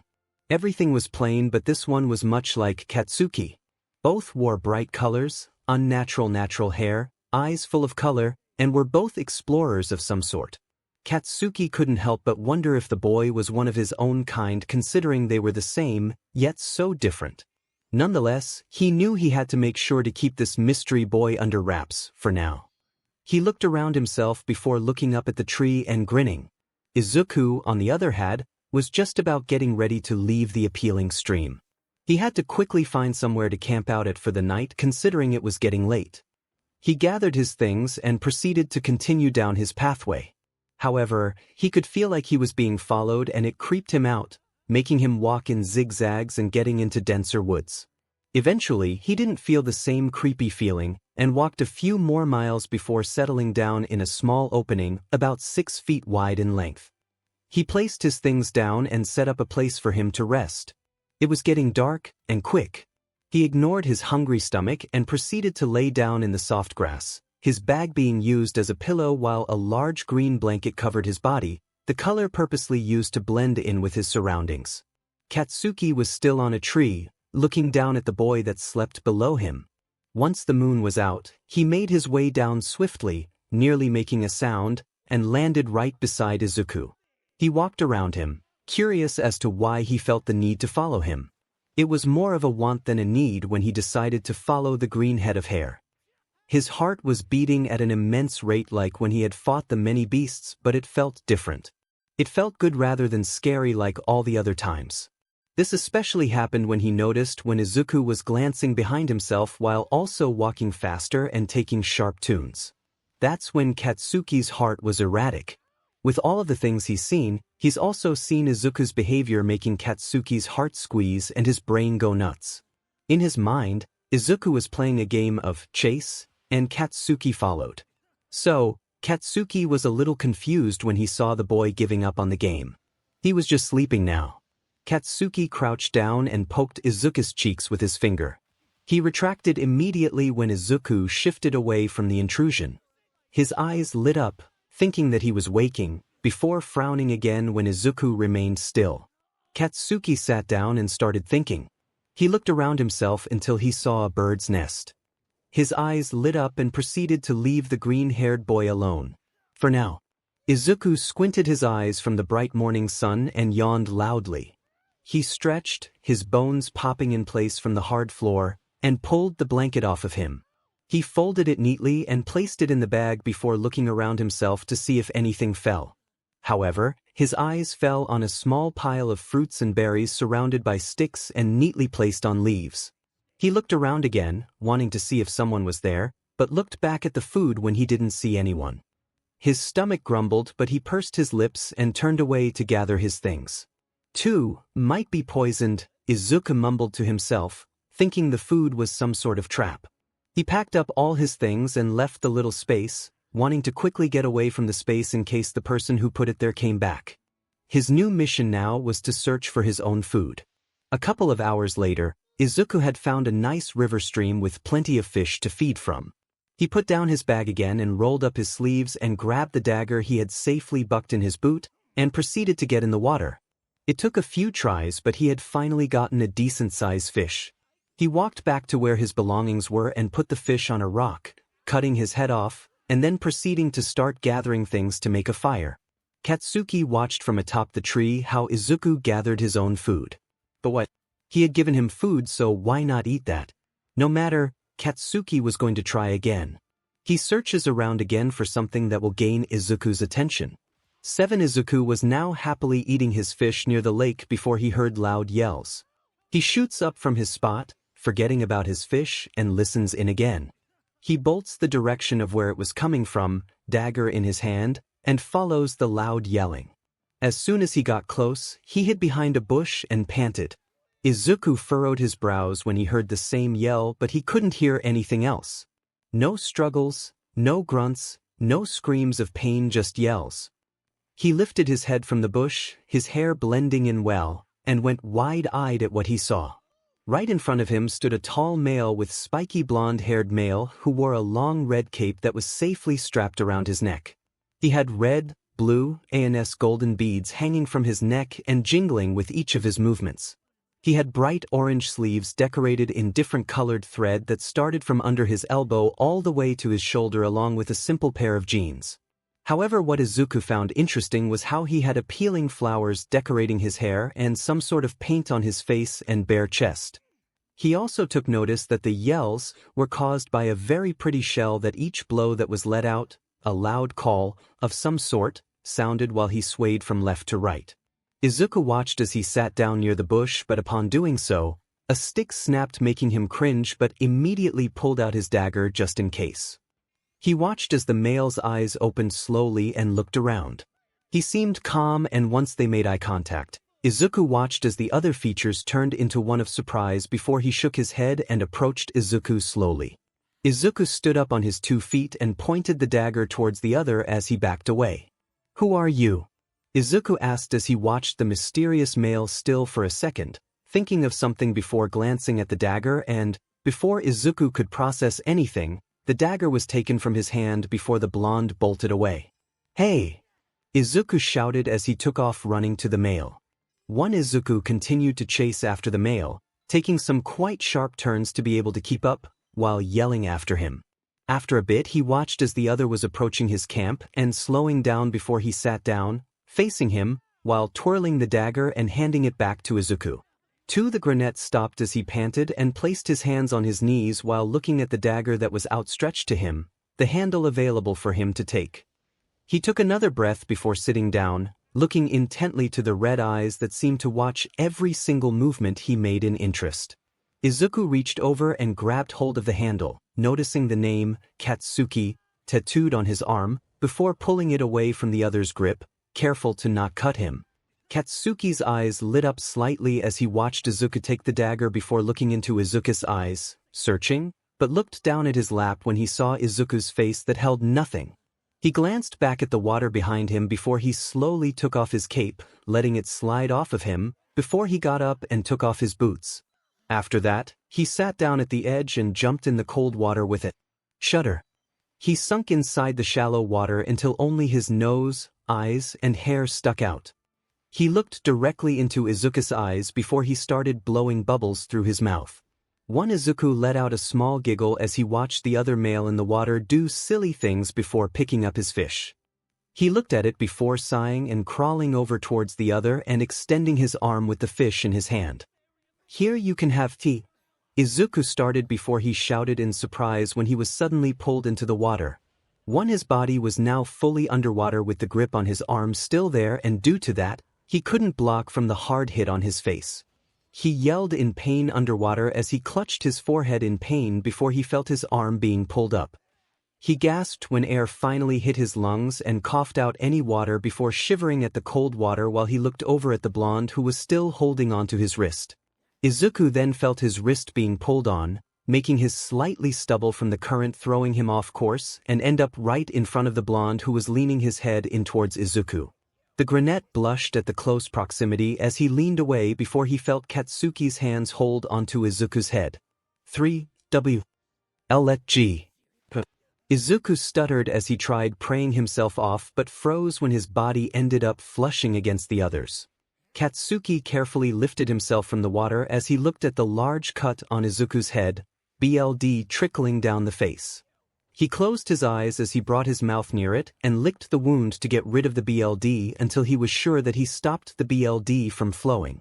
He looked back at 𝗧𝗂's face but panicked when he saw red all over 𝗧𝗂's face, more prominent on his cheeks and nose.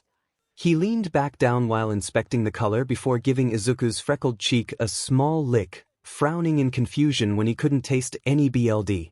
He looked back at the camp before picking up 𝗧𝗂 and bringing him out of the cold water, feeling the goosebumps on his skin through the white pirate shirt that stuck onto 𝗧𝗂. 11 𝗧𝗂 was too out of it to even process what was happening. A mysterious man suddenly shows up out of nowhere wearing, close to nothing, tribal clothing, stealing his dagger and running away until they reach his camp. Then just pulling him in the water before licking his bloodied face. He shook out of it when he felt something wrap around him. He glanced behind him and saw Katsuki's red cape hanging from his shoulders before looking towards the blonde direction, watching as he silently built another fire with the remaining wood from 𝗧𝗂's previous camp. It was probably late afternoon now and 𝗧𝗂 was now stuck under Katsuki's control. He wouldn't allow him to move, he would give him food every now and then, and all 𝗧𝗂 could do was sit in the makeshift bed the blonde had made him while being wrapped in Katsuki cape since he was practically forced to give up his pants, shirt, and vest, leaving him with almost nothing, and wait for them to dry. At least he covered himself with the soft red material. "Ugh, I just want my bag," 𝗧𝗂 whined as he tried reaching for his bag again for the millionth time today. He was bored and wanted something to do, and Katsuki wasn't allowing it. The blonde watched as 𝗧𝗂 kept reaching for the bag before he took it for himself to see why 𝗧𝗂 wanted it so bad, ignoring the protesting yells that came from the boy. He rummaged through the bag full of random things before huffing, seeing that there was nothing interesting in there, and gave the bag to 𝗧𝗂. The brunette snatched the bag from the other's grip before pulling out his notebook and start going through pages. He had everything jotted down in there from different poisoned foods to animals and their characteristics. However, the more he looked over to the animal section, he kept thinking back to everything that had happened today. The feeling of being followed, the pile of colorful food that he found this morning after he woke up, the weird calls before finding Katsuki dressed in bright flowers and clothes, the stealing of his dagger and chasing him, the curious stares he would receive when doing something weird like blowing bubbles, the licking, and now being surrounded by a very comfortable bed made out of large leaves. 𝗧𝗂 guessed that this guy was not from around here considering he never answered him when he asked a question and all the weird stuff, so he was probably going off on animal instincts. 𝗧𝗪 blushed furiously in realization before he abruptly started flipping through his book over to the animals chapter. All the behaviors of Katsuki fit in a specific slot in every species of animal, the mating section. For the bright colors and foods from birds, before mating. The chasing from bunnies and hares, before mating. The loud calls from leopards for attraction, before mating. The bubbles that he blew form swans, before mating. And the licking from hyenas, before mating. 12 Of course Katsuki did it his own way, but the signs were there. Each of Katsuki's actions fit in the mating section between animals. In all honesty, 𝐒𝐭𝐚𝐲 found it funny and cute, but it was more embarrassing than anything. All the actions was to attract a female and he isn't one. Of course 𝗧𝗂𝐿 thought that 𝗧𝗵𝐿 was a good-looking male, but it's too soon for that. They don't even know each other, but 𝗧𝗵𝐿 didn't seem to care about that. 𝗧𝗂𝐿 abruptly shut his book and threw it elsewhere before burying himself further into the cape, relishing the warmth while thinking about everything that has happened. His body shivered slightly when he felt the breeze before it was engulfed in warmth. He picked out his head, seeing that 𝗧𝗵𝐿 had crawled behind him, his chest flushed against 𝗧𝗂𝐿's back while his legs were on either side of 𝗧𝗂𝐿's legs. His head rested atop of 𝗧𝗂𝐿's while cooking a fish that was on the stick. 𝗧𝗂𝐿 slightly relaxed but still kept guard in case 𝗧𝗵𝐿 did anything. But he couldn't help himself to wonder, should he give in to 𝗧𝗵𝐿's request the next time it happens? Remember watching those movies where the world is ending? Seeing a lot of people dying from an infection, a town being bombed, meteors destroying a whole city, or the Earth's surface cracking all across the globe. Didn't you ever think, I wonder when the world really does end, or would I be alive when it happens? The truth is, we are already living in a world that is dying. It's happening slowly, but it's true, and it's far too late for us to fix it. Populations are increasing each year, factories needing to produce more and more products, roads and homes are being destroyed so more could fit. All of this causes pollution in the air, sea, land, and everywhere else you can possibly imagine. Would it be any different with a society with people with superpowers? 5. Would the world be better? Or would these superpowers help make the world a better place? I think it would make it worse, wouldn't you? People taking advantage of their power and using it for bad. Buildings being destroyed, the climate would be hotter with all the flames, smoke, 10 building more homes, more roads, more cars over and over and over again. Then heroes appear. They take down these villains and put them in their place, but that just causes more destruction. The CYCL repeats only, the heroes are also destroying property, they are also responsible for the destruction of it. So what would happen if someone had finally had enough? 2. What if someone had the right ability, or individuality, or quirk to make what you see in movies a reality? What if it worked? What if he had everyone around the world under his control? This person was successful and his name will be remembered until the world actually ends. He will be in history books, news channels, documentaries, movies, books, anything you can imagine, but they will all share one thing in common. They will share the name of one for all, the man that succeeded in having complete and utter control over everyone, killing whomever he wants, fertilizing every woman, reducing one's quirk until it's gone, enslaving them until they drop, and raising every child to learn that what he is doing is for good.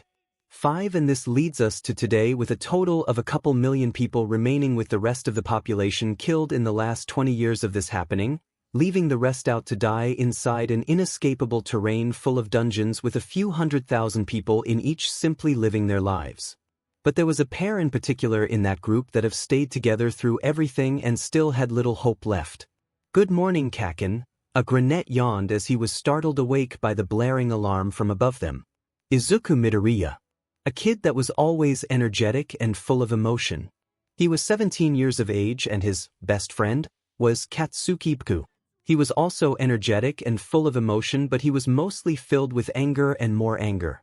Izuku was really the only person that could put him in his place, regardless of his quirkless status. 𝗧𝗵𝐿 hummed from the single bed beside him, making Izuku let out a short laugh. Izuku crawled out from under the covers and stepped on top of the cold metal ground before stretching and looking around. The whole dungeon went on for a few square miles considering the amount of people that were here, although it was almost empty since more and more people were getting sick and dying. There were a total of 4 areas. The sleeping quarters that had a whole line of bunk beds where a few had signed their name on a piece of cardboard. Then there was the dining area, which was all the way across from the sleeping quarters, and that is where jugs of mushed food would come down chutes, and they were not good at all. Then there was the bathroom. Rows of toilets for people to use, but the thing was, they didn't have stalls, so people even showered naked for everyone to see. But they've been down here for so long, no one cares anymore.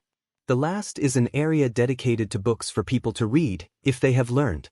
The rest of the place had other things as well, like an entertainment where people drew with random supplies and dyes they found, or build weird things with all the junk that would pile in the trash.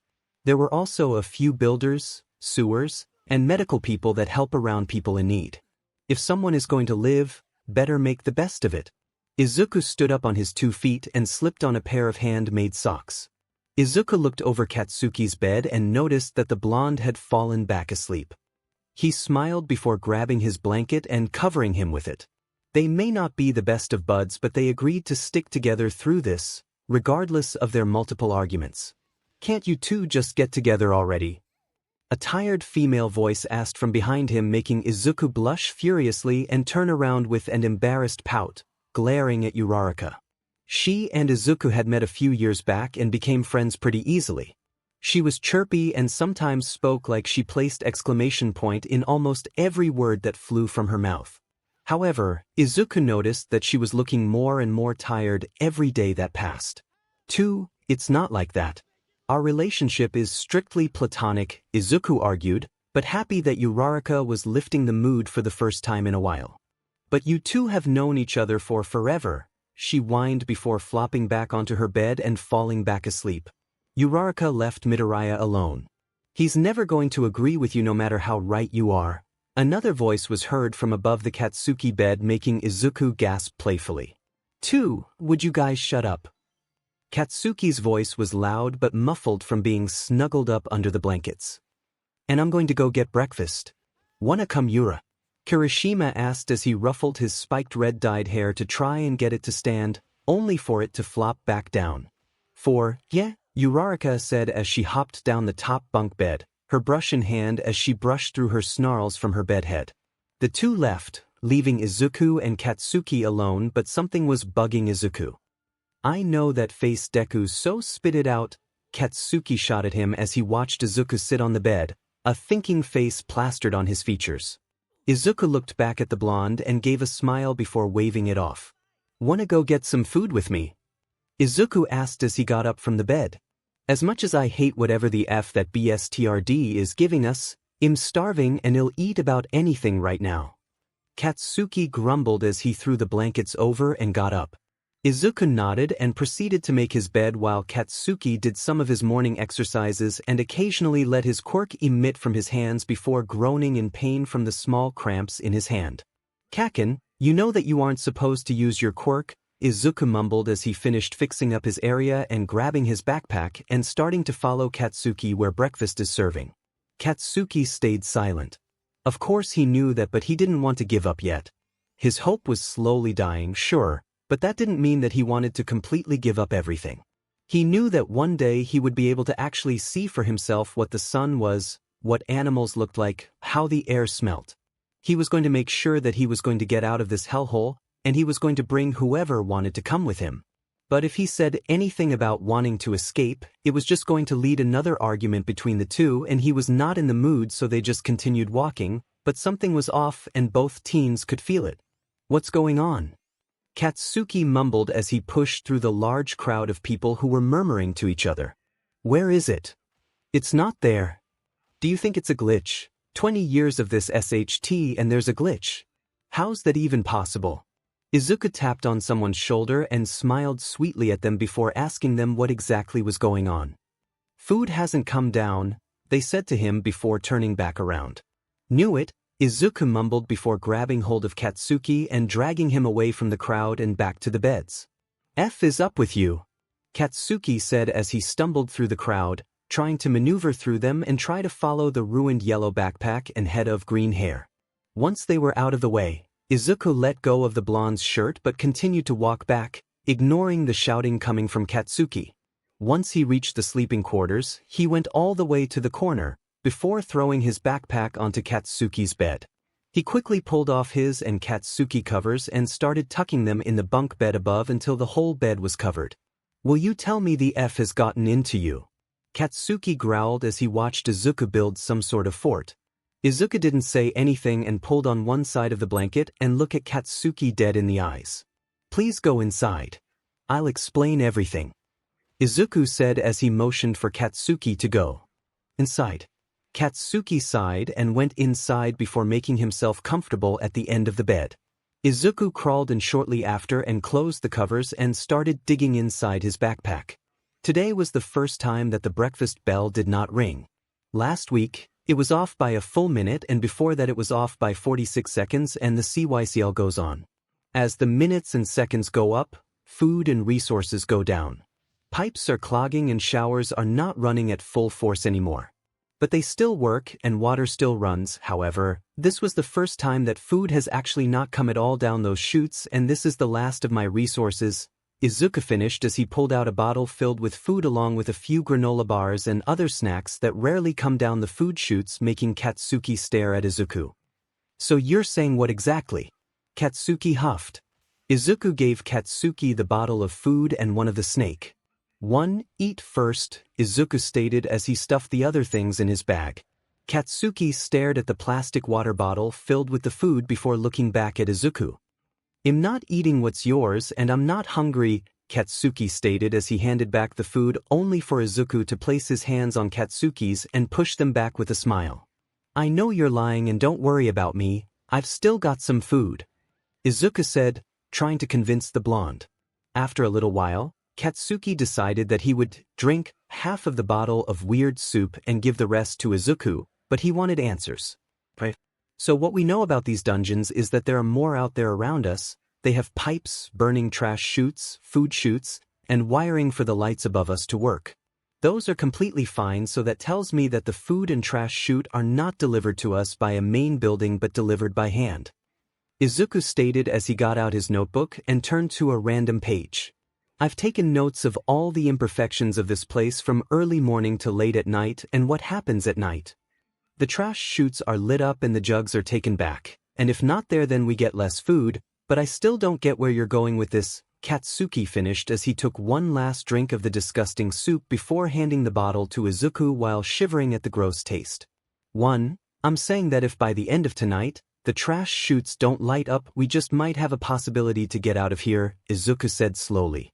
The topic of escaping was always avoided, but now that Izuku was saying that it was a possibility, Katsuki had a little bit of hope inside of him. But you absolutely cannot tell anyone about this, Kaken. We don't want to assume everything because tomorrow it can all just start back up again. It already took a lot of me to actually tell you this. So promise me that this stays between us, Izuku begged. Even if it was a little dark, they could still see each other's faces and they both held faces of determination and hope. Fine, Katsuki said as he put the other snake in his bag, saving it for later.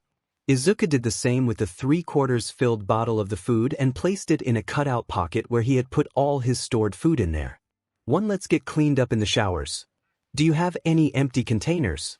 Izuku asked as he made sure everything was in his bag. My dad's 𝗧𝗨 and a few empty plastic water bottles that I didn't get the chance to throw away, Katsuki answered back. Great. Bring those and fill them up with the water that runs through the showers, Izuku said before getting out of the tent. The industrial lights blinded him a bit from the sudden amount of light. He grabbed his bag of newly washed clothes, although they looked a bit baggy since they didn't exactly belong to him, and proceeded to walk towards the public showers and went over to whichever one was open, happy that he didn't have to wait in line, and hung his bag on the wall before getting undressed and turning on the water. He shivered at the cold water but closed his eyes and got to business, his past popping up in his head. The happy memories of his mother teaching him to read on the very bed he sleeps in, showing him pictures of how the outside looked like, told stories of her life before all of this. It was unfortunate that he had lost his mother and had to watch her body be thrown in the chute. He hated remembering that day, but thankfully it wasn't all bad because Katsuki was there for him, and that's when their friendship really started, where it healed. No mommy, Izuku yelled as he reached to grab his mother's body being taken away towards the chute, only for him to be stopped by a stranger's hand. I'm so sorry kid, to let go. No. Izuku yelled again as he tried scratching at the man's hand as he continued to run. Tears ran down the poor boy's cheeks as he continued to stumble and reach for his mother's limp body that neared the chute with each passing second. The people who carried her gently placed her body on side before completely letting go.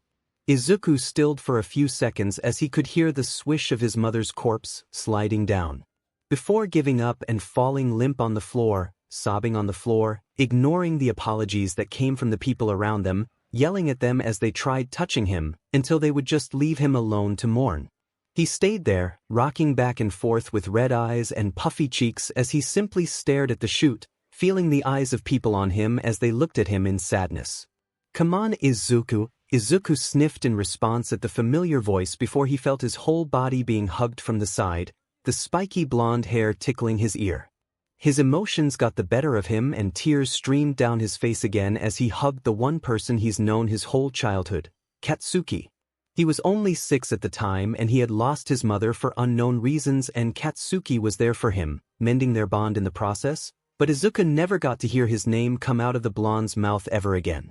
𝗧𝗵𝗲 sniffled, tears pricking at his eyes, but he quickly washed them away with the water before turning it off and shaking all of the water off of his hair and body and starting to get dressed in the clothes he had brought with him. He walked back to his bed and placed his bag down, sniffling again. He jumped when he felt a body hug him from behind but chuckled as he recognized whose arms they belonged to. "I'm fine, Kaken, really," 𝗧𝗵𝗲 said with a few sniffles. When Katsuki didn't say anything or move, 𝗧𝗵𝗲's tears came back and leaned over, gripping the railing of the bunk above and let his tears go down his cheeks.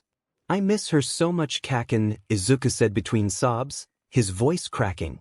"I know," Katsuki whispered as he backed away and sat on his bed, placing 𝗧𝗵𝗲 between his open legs. "I just want to see her again," 𝗧𝗵𝗲 said again as he placed his elbows on his knees and gripped his hair in frustration. Katsuki just kept still and did not do or say anything but let his body heat envelope 𝗧𝗵𝗲's back. This hasn't happened in a while, ever since 𝗧𝗵𝗲's mother died, maybe a few years. It was a surprise to him when he heard 𝗧𝗵𝗲 sniffling or watching as he kept wiping his eyes when walking back to his bed. Maybe it was the thought of finally being able to leave that brought back memories of his mother. "We should get as much sleep as possible now in case that the chutes really don't turn on," 𝗧𝗵𝗲 mumbled as he lifted his head and wiped any tears away from his. "I'm getting out of here no matter what, or I'll die trying. I'm tired of living my life locked up in a box when there's a whole world out there that most of us don't even know what it looks like. And if I die, so be it," 𝗧𝗵𝗲 stated as a matter of factly. "I get it, Deku, but don't go so far ahead of yourself. We still need a plan and inform people and ask them if they want to come with us.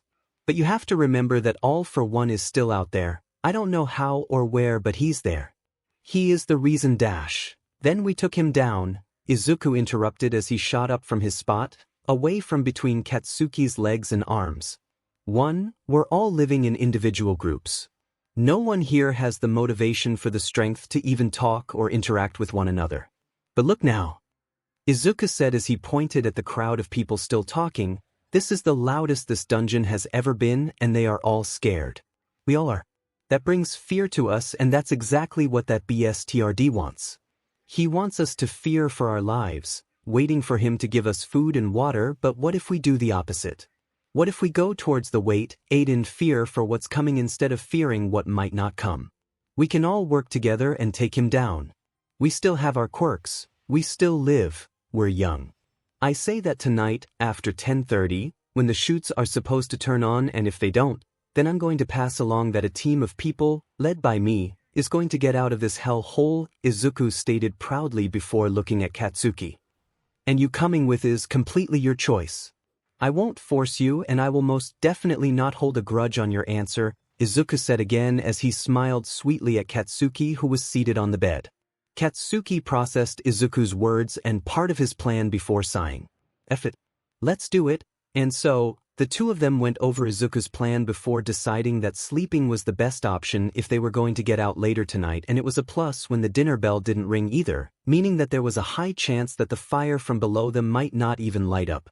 And only when the fire chute did not light up, did 𝗧𝗵𝗲 and Katsuki start packing all of their things, including water, food, clothes, and any weapons that they could find.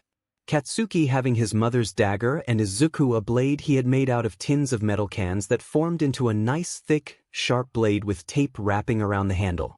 The two of them abandoned their beds and started spreading the word, informing the people to meet over at the main trash chute to hear an escape plan at midnight ADN to spread the word. If wanting to get out of this place, pack all of your essentials along with a weapon, and meet at the main trash chute at exactly 12 o'clock at night. Spread the word, and if you wish not to come, you may stay here. That was the message that Izuku and Katsuki had spread, and for better emphasis, they carried their backpack and held their weapon in hand.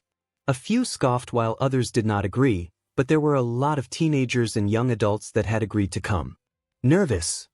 Katsuki chuckled as he stood beside Izuku, who was bouncing his leg while tucking in his hands in his underarms. The plan has flaws. So many of them, and most of us might not even make it, Izuku mumbled as he looked over the crowd that started to gather. Yes, but it's what we have. No one that has gone down there has ever come back, and whether that's a bad or good thing depends on you, Katsuki answers. Minutes later, it was midnight and there was a pretty decent-sized crowd in front of them with around 100 to 300 people. Not many, but that didn't matter. It was a suicide mission after all. Alright, for those of you that have decided to put your trust in us for our plan, I thank you, but do not blame us if some of you do not make it, because myself included has that possibility. Many of you know that today we have not gotten any food today, and that may go on for a long time, but another thing that has not happened was the chute not burning all of our garbage. And this is what we will be using to get out of this wretched place. There are other things that have gone wrong in here, but I won't go into detail because in a few minutes, we'll be sliding down that chute.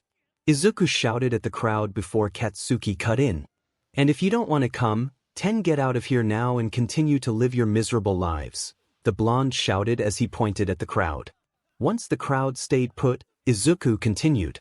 My plan is this. One by one, each one of us will go down below, and because it is where bodies of our loved ones have gone, there will be toxins in the air along with smoke, so it is best that you breathe as little of the air as possible down there and cover your face with a wet piece of cloth to filter it through. Once we get down there, there should be some sort of door or hole where all the waste goes, but that is not where we go.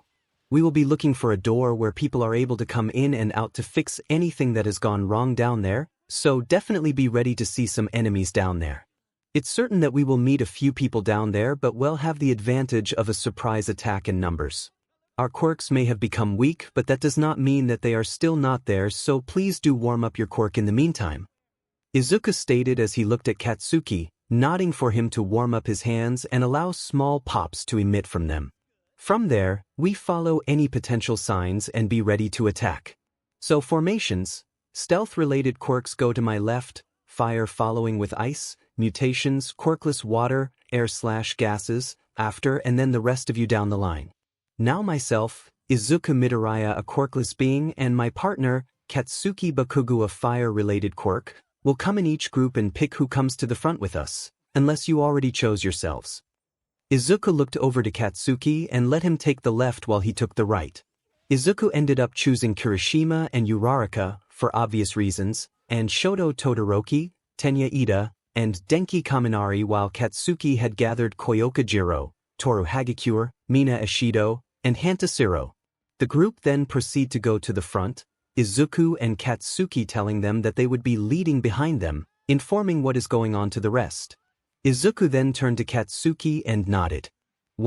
I'll give you the signal, the brunette muttered before approaching the chute. He took a deep breath and swung his legs inside the chute. He grabbed the wet shirt and tied it behind his head and covering his nose before slowly sliding down the chute, his hands helping slowing down his fall. He slipped a few times, but after about 5 minutes, he heard something moving from under him. He fastened his movements all the way until he was hovering above the hole. He jumped down, his feet barely making any noise, and placed a hand on the ground to make his movements quiet. He stood up on the RBB ground and went towards where it was moving before he went against the wall and looked to see a hole filled with trash and a few piped smoking. Incinerator. Smells awful down here, Izuku numbed before wiping the sweat from his forehead. He walked back towards the chute and came out and pondered on it twice. Once he received 1 P&D from above, he nodded and walked the opposite direction, deciding that walking against the wall is best, and waited for the rest to come down. He then heard sliding before a body emerged from the tube, rolling onto ground skillfully before a few more came down until it was a flow of one person every 5 seconds. He started walking, leading the crowd away from the chute, before coming to a complete stop. Jiro, you're a stealth quirk, right? Tell us which way to go. Izuku said as he looked at the purple-haired girl behind him. The girl nodded before putting her earbud onto the short ceiling and closing her eyes. Left is a room full of buzzing and steam, and right is footsteps and voices. She stated as she looked at the boy. Izuku nodded before turning right towards the voices. The rest followed and walked down another long hallway until they reached a door.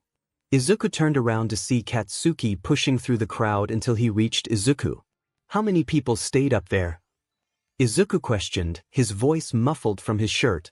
A lot, which leaves us with around 50 people, Katsuki answered as he glanced behind him. Less dead weight then, Izuku whispered before looking at Jiro again to do her thing. She placed her earphones on the door before taking them off. Large room with a few people in it. She responded. Tell the rest to get ready to fight. Kaken helped me open this, Izuku said as he looked at the blonde. Katsuki nodded and placed his 2 hands on the large round doorknob, and Izuku did the same before turning it towards the left, the loud squeak making them cringe. The two then opened the door, but before they stepped out, Izuku stopped Katsuki and listened as someone shouted to them. Did you fix the fire pipe, or is it still smoking? The pipes are leaking, too. Izuku thought about a response before shouting back. Pretty bad, man. I think we need everyone's help for this one. Izuku yelled as he tried imitating a man's voice before pushing the large group further into the darkness. Let's put these guys down, Katsuki smirked, impressed with Izuku's plan, before going behind the door and getting ready to trap the workers and kill them off. Izuku stepped back, dragging Jiro behind with him. Fire Quirk are in charge with this one. Izuku shouted, watching as a few people pushed forward. A few minutes later, a group of 8 people came into the dark room, talking and laughing, before they stopped when they heard the door shut behind them. Now! Flames and explosions lit the hall, the screams of the victims being heard making Izuku close his eyes. Had to be done.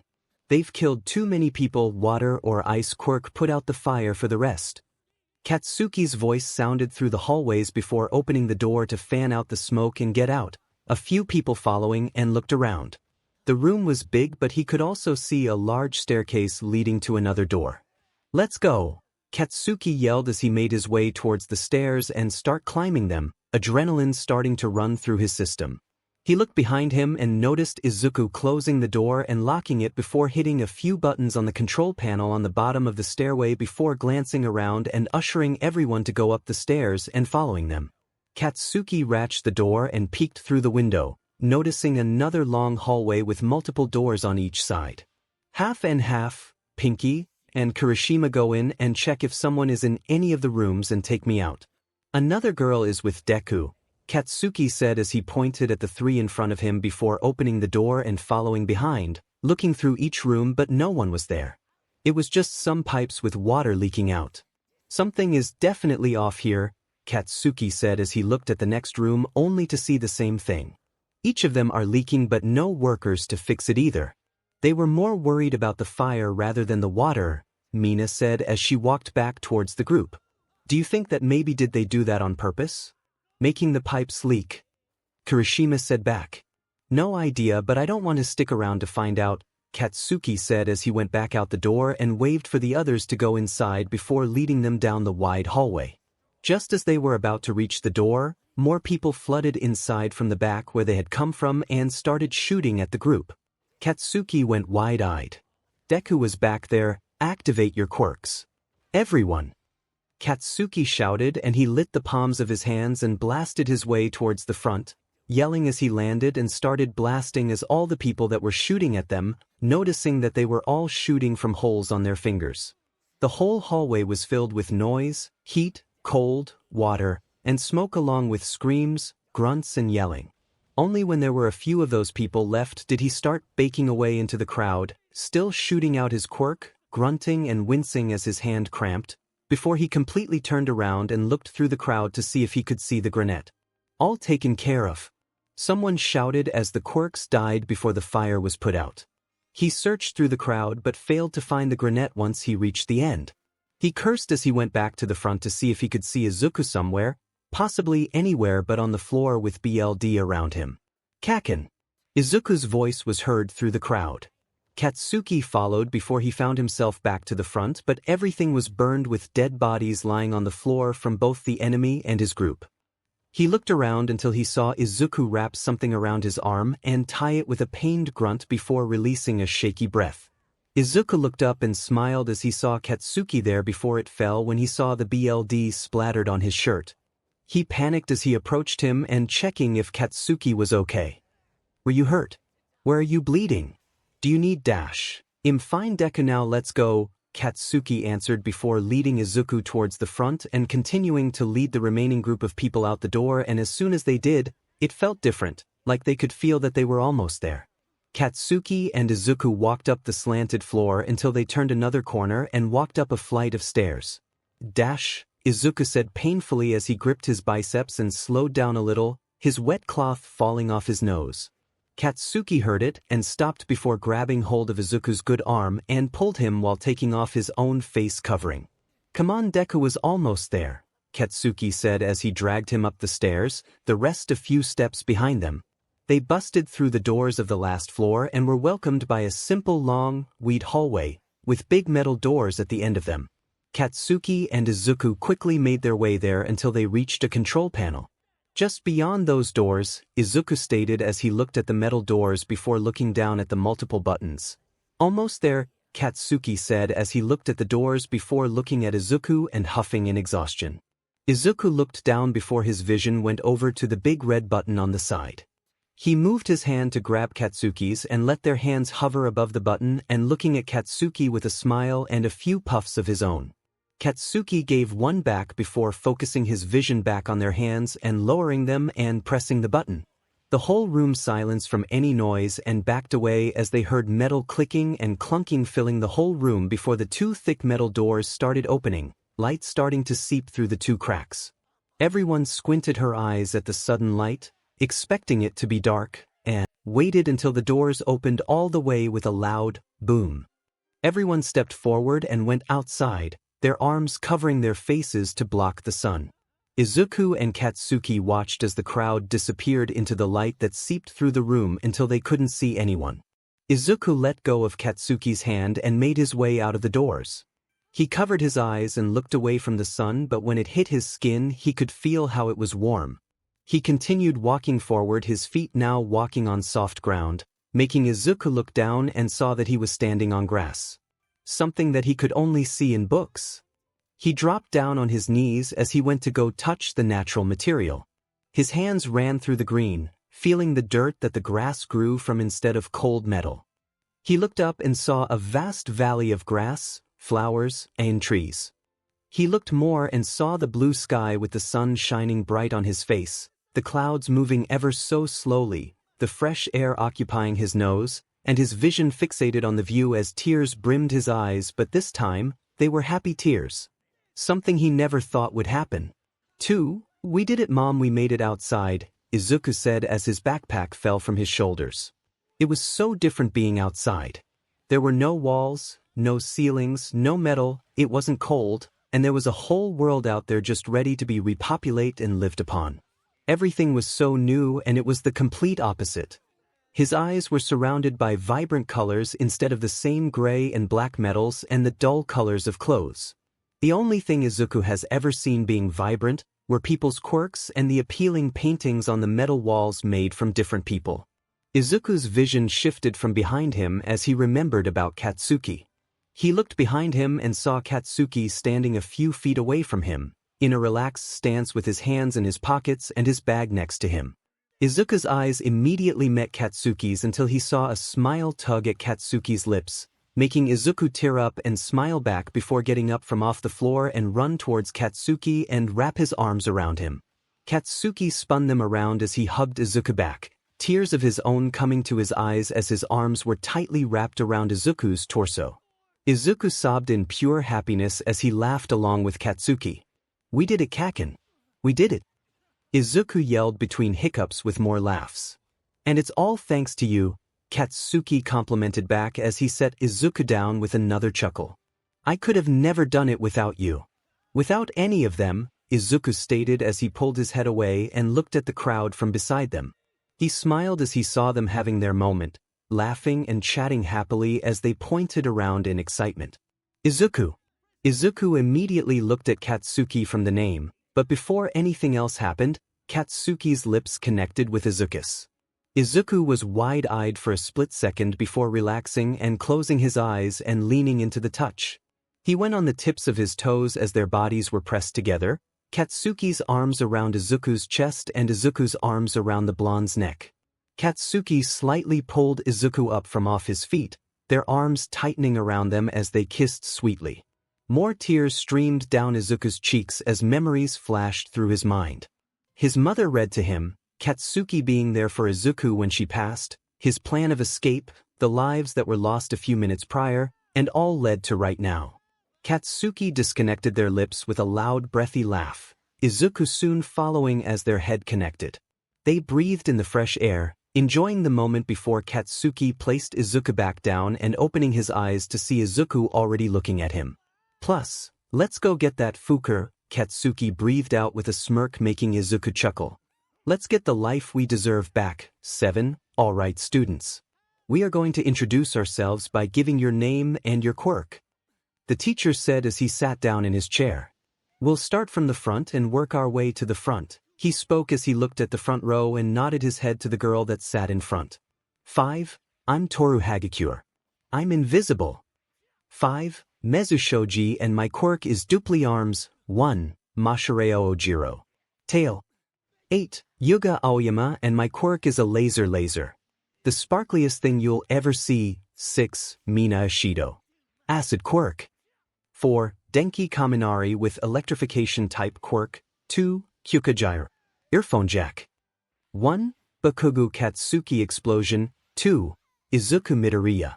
Rabbit quirk. For the list went on with one person in particular excitedly writing down everyone's names and quirks on different pages on their notebook as his bunny ear followed the voices and his foot thumped excitedly under the table while his tail twitched in pure excitement. 6. Midoriya. A deep voice sounded through the room making the green-haired male stop his movements and look up to his teacher. Yes, sensei. He asked with a smile as his foot stopped but his leg kept bouncing quietly. Tone it down with your foot. Will it become a problem during my class? Aizawa asked the boy watching as his ears lowered and shook his head. No, sensei. Sorry, Izuku said as he glanced up at the teacher while keeping his head low. Good. Now today we will be going outside and test your quirks. Please go in your locker rooms and change before coming outside, Aizawa said as he sat up in his seat, the other students following. Izuku placed all of his things back in his bag before following everyone out the door, adding an occasional hop to his step from the excitement. A few students talked while others just stayed silent, but Izuku watched as a girl with brown hair was looking at him along with a red head and the pink-skinned girl. They were all smiling before they made their way towards him. Hello. You're Kirishima, Ishido, and Uraraka, right? Izuku asked with a smile as he looked at the three that walked beside him. Toot. I'm surprised you remember. And call me Mina, the pink-skinned girl insisted with a large smile. Izuku hummed and nodded his head, his ears bobbing forwards and backwards. I'm so sorry to ask, but are you related to Mirko by any chance? The red-haired male, known as Kirishima, asked in embarrassment as he scratched his neck. Izuku laughed a little. I get that a lot, but no. I'm the son of Inko and Hisashi Midoriya.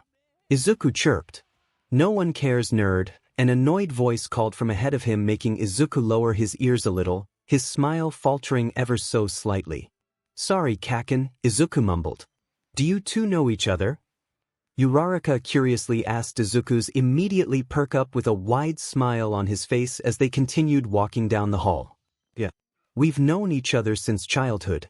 We've been kinda stuck together since we live in the same area and went to the same school and all. Our parents are even friends. Sword, Izuku said excitedly, making the others wonder how his mood boosted in just a few seconds. Oh, I'll see you guys outside. Izuku said as he hopped inside the locker room and quickly get changed.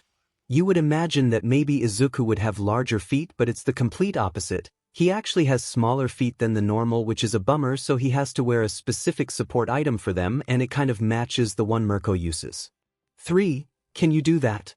Denki asked Izuku as he pointed to Izuku's feet. Izuku looked up at the male and nodded his head as he fixed his shoes. As long as you made them yourself, then yes, and this is more of a requirement for me since my feet can't quite keep up with my ability. Izuku answered before standing up straight. You made those? Denki asked in surprise as he pointed at Izuku's metal shoes. Izuku looked down and wiggled the metal toes before looking at the bright blonde. Yup. They're a little old, so I need to upgrade them in a few weeks or so. Izuku answered before waving and going outside, following the few students from behind. A few minutes went by and everyone was gathered in one place, ready to listen to the next instructions. Today we will be doing a few activities to test your quirks. You will be doing the same exercises that you did in middle school, but you will be doing your best, so no baking down, but do be mindful of our supplies. Aizawa said as the other students listened, sighing when he saw the green-haired male already jumping from side to side and stretching. The class did exactly as instructed. They used their quirks, did their best, and made sure to cheer everyone on. Izuku was especially excited and was hoping, jumping, sprinting, kicking and throwing, scoring excellently in everything. His foot gear was malfunctioning and they would get stuck, so he got a few muscle tears along with cramps. Lots of them too. But since he was doing his best, he noticed that he had gotten better from middle school by a lot, and he was expecting for his gears to be completely broken, but he didn't expect it to be so painful. Damn it, Izuku exclaimed after he had kicked the ball with his foot, the metal breaking upon impact and digging into his skin. In mid-air, he clutched his foot in pain, seething before making contact with the ground harshly and letting out another pained noise, the dust around him dying down. He whimpered as he curled into himself into a ball on the floor, his small fluffy tail tucked in as his ear lowered to the back of his head. The class simply watched, the girls having their hand over their mouth with worried expressions while the guys cringed or flinched. The teacher approached the boy and crouched down while placing a hand on the boy's head as they spoke. The class couldn't hear what they were saying until the teacher turned around and looked at Katsuki. 3. Pug. You take him to Recovery Girl while the rest go to wait to the billboard to see your scores, Aizawa said as he helped the boy up on his feet, Izuku having one foot raised as drops of BLD ran down his leg and foot onto the pile of broken pieces of metal in the dirt. Katsuki grumbled to himself as he walked towards the teacher and grabbed hold of Izuku, having one hand placed around Izuku's back while the other held Izuku's other arm that was placed around his neck. Thanks, Kaken, Izuku said as his mood lifted slightly, giving the blonde a smile of appreciation as he was guided back inside the building. Told you should have upgraded those things, Deku. If you would have listened, maybe you wouldn't be bleeding out of your goddamn foot. Katsuki retorted, making the other one chuckle. Izuku leaned in and rubbed his face against Katsuki's shoulder, his ears perking back up along with his tail, shaking a little. Stupid Deku, Katsuki grumbled, used to the affection from the other. He remembers this happening every time Izuku got hurt. Izuku would ask for Katsuki and he would help him out, and in return he would give face rubs as a thank you. Katsuki doest know if it's a Deku thing or something rabbits do, but he could care less. It's happened so many times that he doest care anymore, at least not like he used to. Once they reached Recovery Girl's office, Katsuki set Izuku down on the bed before sitting down on the chair and grabbed his phone from his pocket so they could wait for Recovery Girl's return. Izuku sat on the bed, but his foot was hurting a lot and BLD was still slowly dripping from it and onto the floor. He pursed his lips before glancing Katsuki's direction, seeing that the was distracted by his phone, and slowly lifted his foot onto the bedding, suppressing a whine from the pressure. He looked at the top of his foot and noticed a piece of metal stuck inside his skin, making him scrunch his nose in disgust. He grabbed onto the piece of metal and bit his lip as he slowly started pulling it out. Katsuki scrolled through his phone but saw Izuku's ears droop down at the corner of his eye, making him look up, but immediately put his phone down when he saw that Izuku was pulling something out of his foot. "The F do you think you're doing?" he questioned, making Izuku's movements stop and whine at being caught. "It hurts," Izuku protested as he looked at Katsuki.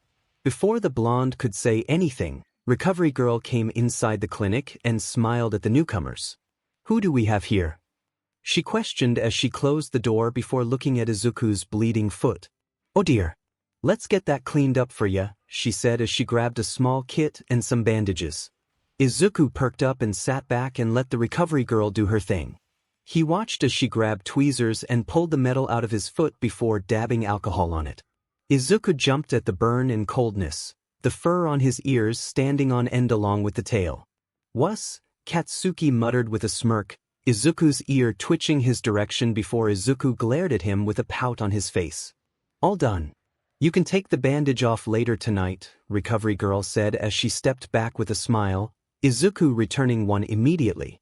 "Thank you very much," Izuku said quickly before hopping off the bed on his good leg before placing his other foot down gently. He waved goodbye and exited out of the door, his walking a little uneven but he was fine nonetheless.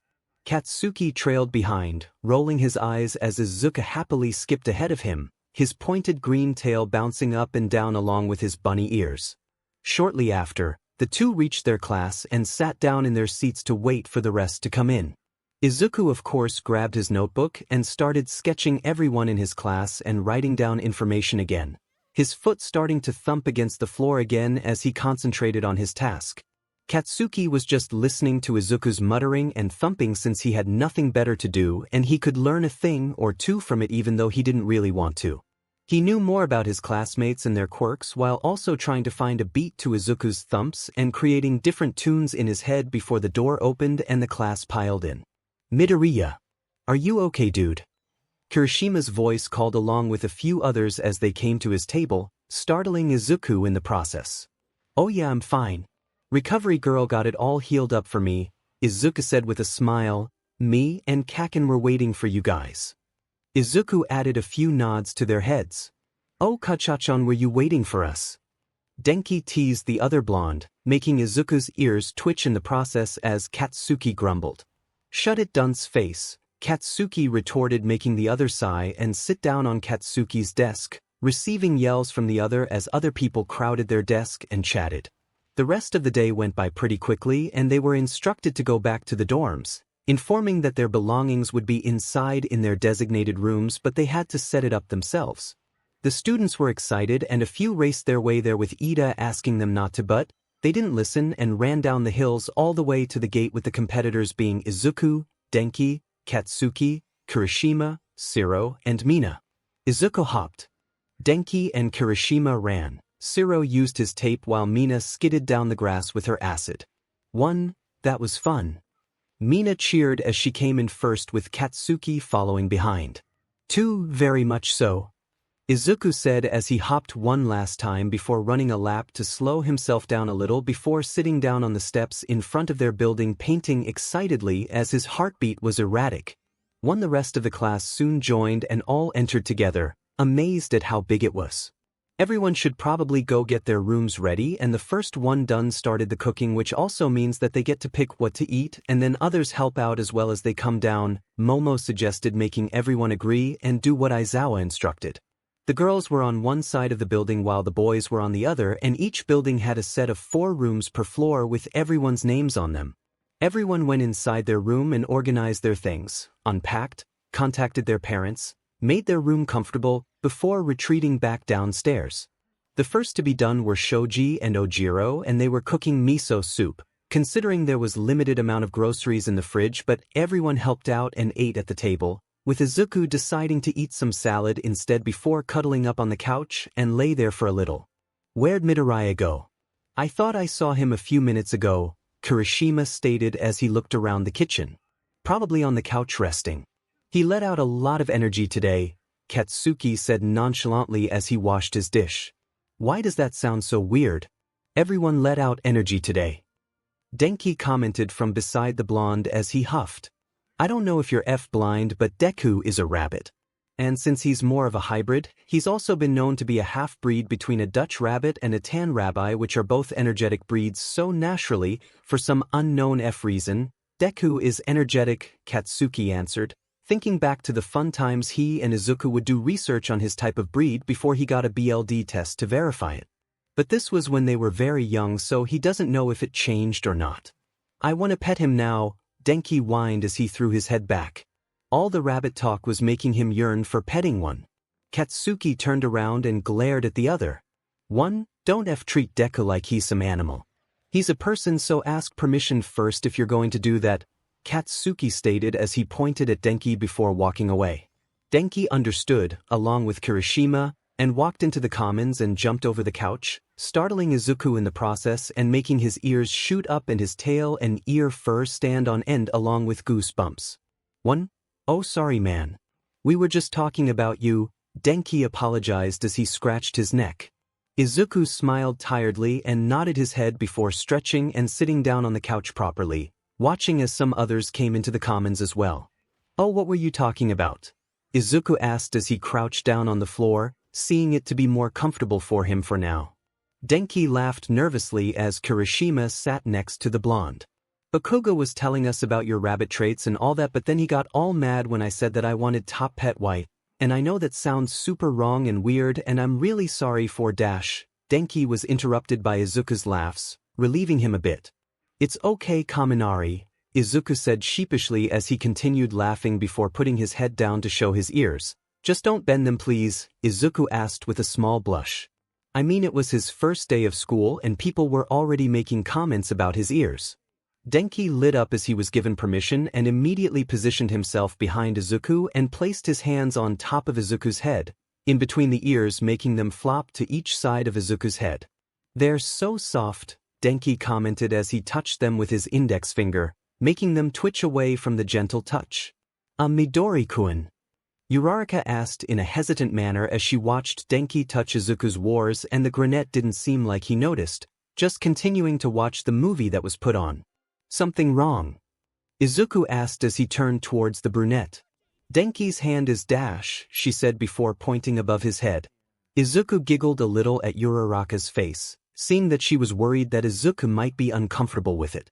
"It's okay, I told him that it was okay," Izuku answered, catching a few of the other girls' attention, making Izuku laugh more. If he knew girls, he knew that they liked soft things and animals. "At least this group of girls look interested. As long as you ask Midoriya's permission." Bakugo was very strict about that, Denki commented, Izuku's ears perking up a little at the familiar name like it always does. Mina sat down next to Denki before tapping Izuku on the shoulder, the brunette giving her immediate attention as he turned his head. He chuckled, knowing exactly what she wanted, and nodded his head before turning his attention back to the movie. Mina cheered silently as she gently wrapped her hand around one ear and slowly pet it, finding it cute how it automatically went down like what a typical rabbit would do. Izuku smiled as he closed his eyes, enjoying the attention his ears were given by his classmates, more specifically Mina and Denki. "Hey Bakugo, come join us," Kirishima offered as he watched the blonde come into the commons. Katsuki grumbled before he saw a fluffy ear perk up, making him glance there and saw Izuku's ears being touched by Denki and Mina. "Din's face. The F did I tell you about Deku?" Katsuki said as he watched him pet one ear and Mina the other. Denki leaned his head back to see Katsuki standing with an infuriated face, making him whine. "One I asked though. And if you wanted a turn you could just ask you why," Denki added, catching Katsuki by surprise. "You know what, never mind," Katsuki said as he took a seat on the couch and watched a movie. Izuku heard Katsuki's voice, making his ears stiffen to hear what they were talking about, but Denki's and Mina's hands were making everything muffled and he was too tired to care anyways. However, once his nose picked up Katsuki's familiar scent, he got up from his seat and walked towards Katsuki before sitting back on the floor in front of him. Katsuki watched with a quirked brow as Izuku settled in front of him and get all cozy, making him roll his eyes. "I swear you use your rabbit's tea as an excuse sometime," Katsuki muttered under his breath, knowing that Izuku would catch it, before reaching a hand over and placing it on Izuku's head in between the ears. He knew Izuku all too well what Izuku wanted and he would gladly give it to him, without admitting it. He honestly liked feeling the soft hair like fur between his fingers, and he always has. He would use Izuku's sadness as an excuse to pet him in a form of comfort as well, and he would still do it as long as other people didn't know that he liked it. Good thing it was dark and that everyone was invested in the movie. Katsuki watched Izuku's ears go to the side before smirking to himself. He extended his fingers before curling his thumb and pinky around each ear. Izuku's ears automatically dropped behind his head and relaxed. Katsuki snickered as he petted them until Izuku relaxed and his head dropped onto the blonde's knee. Katsuki shifted a little before gently placing Izuku's head between his own, allowing it to rest on his stomach before going back to playing with the ears.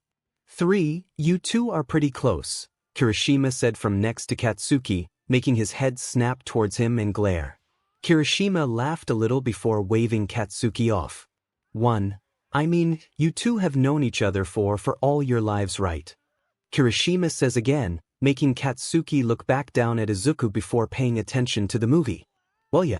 This 𝗧𝗲𝗏 is always following me wherever I go, even if he doesn't mean it.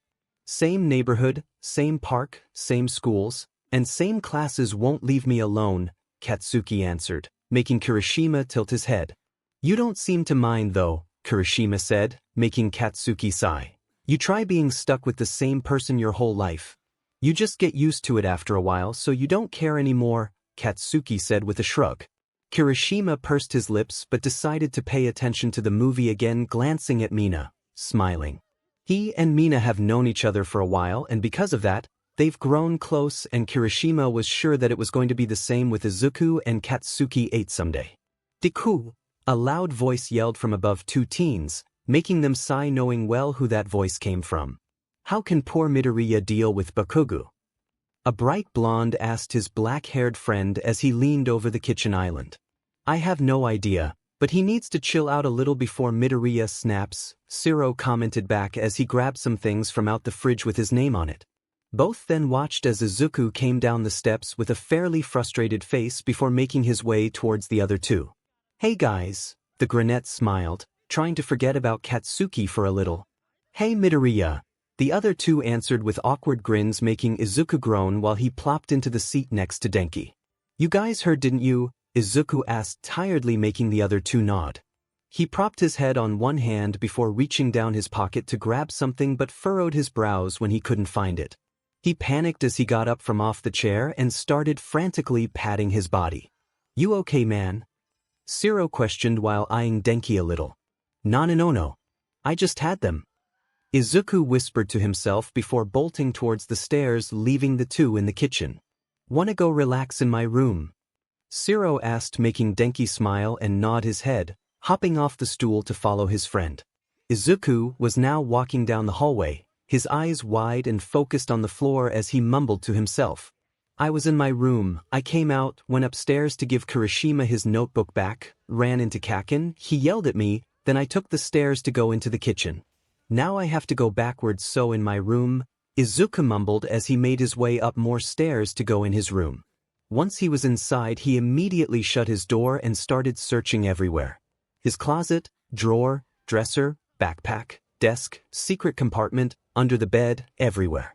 But he still couldn't find anything, so he quickly made his way out the door while biting his nail as he looked on the floor where he had walked a few minutes prior and made his way down the stairs to where Kirishima's room is, and once he arrived he slowly walked down the hallway. 2, please be here, he said impatiently. Izuku walked down until he was now crouching down on the floor in defeat, hovering over a piece of plastic wrapper, while glancing at Katsuki's closed door. He's going to kill me, he mumbled before retreating back to his room, not before stopping in front of 𝗧𝗏's room. The door cracked open with a strong smell coming from it, along with giggles and laughs. Izuku approached the door and knocked on it. Yeez, Denki's playful voice came as he peeked out the door to see Izuku standing there. I need help, Izuku said, defeated, making the other glance behind him towards 𝗧𝗏, only for him to shake his head, no. Denki was cut off by Izuku coming inside the room, ignoring the bright blonde's protests, and took a seat on the carpet floor in front of 𝗧𝗏. Where are they? Izuku asked calmly while looking around the room, making Denki and 𝗧𝗏 panic a little.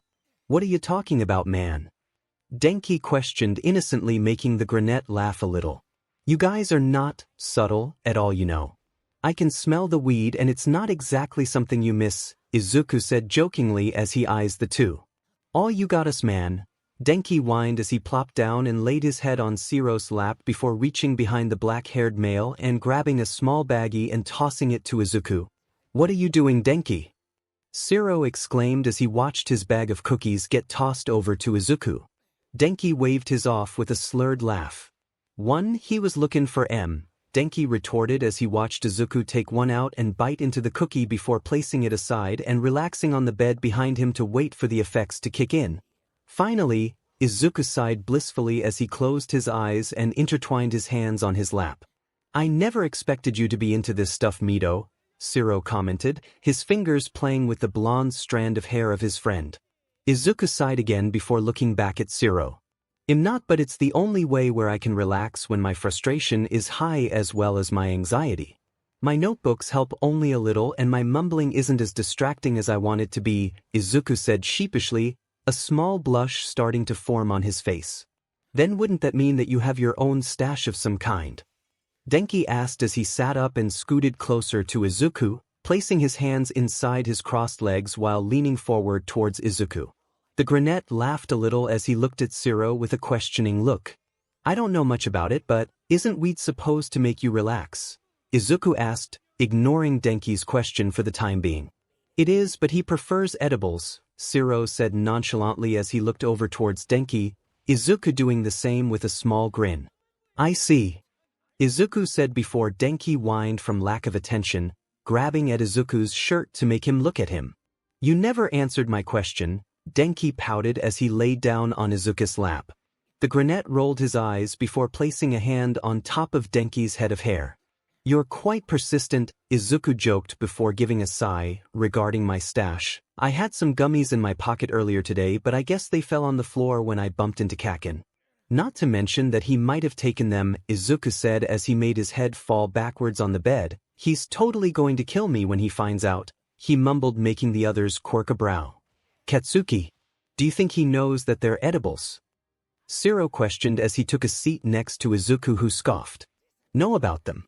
Try after he eats the whole bag," 𝗧𝗂 shouted, making both males go wide-eyed and look at each other. "Don't you think we should go check on him?" Denki asked as he looked up to 𝗧𝗂, his eyes already a little red.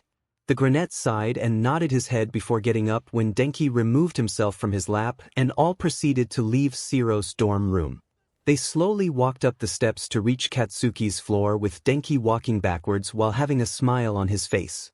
"I wonder what kind of BakuDeku would be," Denki said before turning back around and walking at the same pace as 𝗧𝗂 and 𝗧𝗏. "Let's hope it's not bad," 𝗧𝗂 mumbled as they reached Katsuki's door. He let out a breath, thankful that the weed cookie helped a little, even though he prefers his gummies, and knocked 3 times. "𝐭𝐻𝐿, are you in there?" 𝗧𝗂 said in a low tone. The group waited a little before they heard the click of a door. Moments later, the door was wide open with an expressionless Katsuki standing at the doorway. "Something you need?"